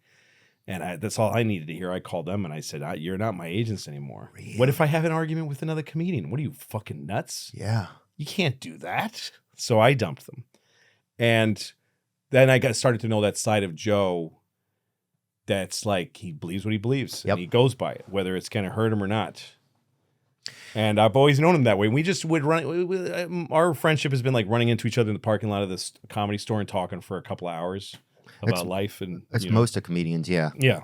Yeah. People always ask what he's like. He's one of the most genuinely curious guys I ever met. Yeah. Like he has like, and he just retains information so well. Mm-hmm. And people are always like, well, a lot of you podcaster guys, you guys suck Rogan's dick. He goes, that kind of stuff. Oh, you like him. And he's fucking, number one. Yeah.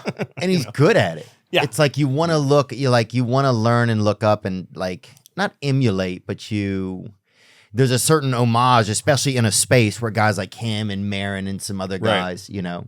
But even putting your stuff on your website for $5 early on, that was like, it was a pioneer's type of move. A lot of people were like, that's crazy. Yeah, it was kind of new at the time. I mean, it only works if you have your fans already. It doesn't help you get fans. Right. So I know some comics did it after me, and they're like, I'm going to do it. But they did. It worked for me because I was swelling. I was starting to get a shit ton of people. Right. You had a fan base. Yeah. Yeah. But it doesn't help you gather. It's the thing. And I do think that to some degree, because I don't have that allure in the media attention as much, sometimes it feels like it's just wearing down a little bit, you know, because it's just me and them. Right. So getting new people, it doesn't come as easily. But that's such an easy thing to accept. Also, I'm 55. I mean, how many more years am I going to be alive, you know, let alone working? Yeah. So it's not like I need it to just keep piling up and getting bigger. But I mean, you've gotten to be that big. Yeah, exactly. You don't need know? to stay big. That's crazy. And it's all it's all this mythological type of thing. It's all this, you know, it's like that whole business, it all kind of works together. It's like the age and his friends with the press guy. It's all this. Yeah, and once somebody gets big, then there's this crazy rush towards them because they're big, and people just go, well, I guess I like him too. But that never lasts, and it's like going to space. You just got to be able to come back down. And you land in a lake. And then you're left with whatever amount of fans you have, and that's your cruising altitude. Yeah. And that, because everybody has that trajectory, and then you don't hear about them, but they're out there touring. You know, Pearl Jam isn't at the Grammys anymore. Right. But they're fucking selling out whatever size place they want to. They're just in the, you know, you get your orbit if you're lucky, and not everybody gets to have that experience. Yeah. I mean, Motley Crue was one of the, brought in one of the most monies last year, I read somewhere. Right. Which blew my mind. Yeah, nobody's talking about Motley Crue. But the fact that they stay busy. There's a lot of work out there. But also, I don't know. That's why the show at the Garden that I'm doing, that I'm live streaming, and it's all January sold. 28th. Yeah, the show. I think we've got about 500 tickets left, but it's like 19,000. Right. But also, you can purchase it online, and we'll put the link in this video, and we'll also make sure that we run an ad that week. If this doesn't come out that week, we'll run an ad that week for the show. Oh, thanks, man. Yeah, for sure. You. It's exciting. But that to me is like a way to say kind of one more and goodbye to that level. And then I'm probably gonna take a break for a while. I think I might take a year or more off and not perform for a while. I want to feel what life feels like with that. I haven't done that since I was 18. I haven't stopped. So your show was one of the first shows I'd seen since maybe the first time that I'd seen comedy that I went to and stood in line and went to see comedy. Yeah. Wow. It's rare. I haven't done that in a long time myself. It was so Norm cool. Macdonald's the last guy I bought a ticket and sat and watched a few years ago. It was great. Yeah. Great. And actually, I just remember I lied to you. I saw Bob Newhart. Oh, yeah. Where'd you see him? I saw him in Chicago at the Chicago Theater. No shit. Yeah, and he was telling jokes, and I was like, oh, these are just jokes that he fucking read off the internet, right? Oh, no. But then I realized, no, the jokes were just such old, baked into society jokes. Yeah? He had fucking created them. Oh, yeah, of course. Of course, they were all him. Yeah, I'm like, wow. Oh, these are just shitty internet jokes. And then I'm like, oh, he fucking made these up. I met him once. He was with Don Rickles. Wow. And they were at a restaurant I was at. And the two of them and their wives were sitting, and one of their wives or somebody came from that table over to me and said, Don would like to say hi to you. So I walked back to the table, and Don had his back to me. And he goes, he's not coming over here, is he? That fucking piece of shit's not coming over here. Oh, hi. Like he did a thing, and he just starts shitting on me. He's like, look at you. What is this? You fat how fucking old are you? What good are you? And I'm just I just feel great. And Bob's got this huge beaming smile on his face because he can see that his friend is happy. Yeah. And I just stood there and took a beating for about 10 minutes and just, and said hello to the ladies. And I honored them, Bob, you're the best. Don, you're the best. And then Don kind of took he was very old. It was like a few months before he died, I think. Wow. He took my shirt and pulled me down, and he said, don't let him forget me. Please don't let people forget me, who I was. Did he really? Yep. And he said it really earnestly. Wow. Isn't that something? Yeah. Anyway, nobody remembers who that is. We know. Michaels. Yeah, we know. Yep. But it's wild that it all goes back into the sauce, man. Uh-huh. It all goes back into the fucking nuts. Yeah, of whatever Mother you're Nature. able to do, everybody's going to forget. All of it. All of it. I feel like we got to keep a little of it. That's why I don't want to be cremated, dude. When I see people that are getting cremated, I'm like, you're a fucking... Because what if even a little bit of you is alive, you know? Huh. Yeah? You think that body might still be alive? If you have 8 cells left, you have billions of fucking cells. You don't think you have fucking 30 cells left? And they're like... But you think that's going to be you? Like, that's you? I think There's it has some consciousness in recollection. It has some memory of, yeah. I think it holds But why does it something. need to stay alive? You feel like it needs to? As long as you can hang in there, basically? Yeah. And then you're like, oh, fuck, I'm getting grilled. Like, this is the absolute worst. So you're going to get buried. I think buried straight into the ground, you know? Actually, dude, I used to want to get shot out of a cannon in like a schoolyard, and the first kid to touch my dick fucking wins. Wins all my money. That's not bad. That's not bad. That's not bad. There's places you can get buried right in the ground without a box. Like Maine, I think you can throw a body in the ground anywhere you want in the state of Maine. Yeah, there's not that many good. I want to believe with a few more chicks around, though, I think. Yeah? Oh, yeah. I don't really have any wishes for after. Really? Yeah, I want to leave that up to my kids because they'll be the ones that have to experience it. What do you think they'll do? I don't know. It depends on how I do. Yeah. It's up to me. You know? It's all up to us. Louie CK, anything else, guys, you wanted to ask, Zach?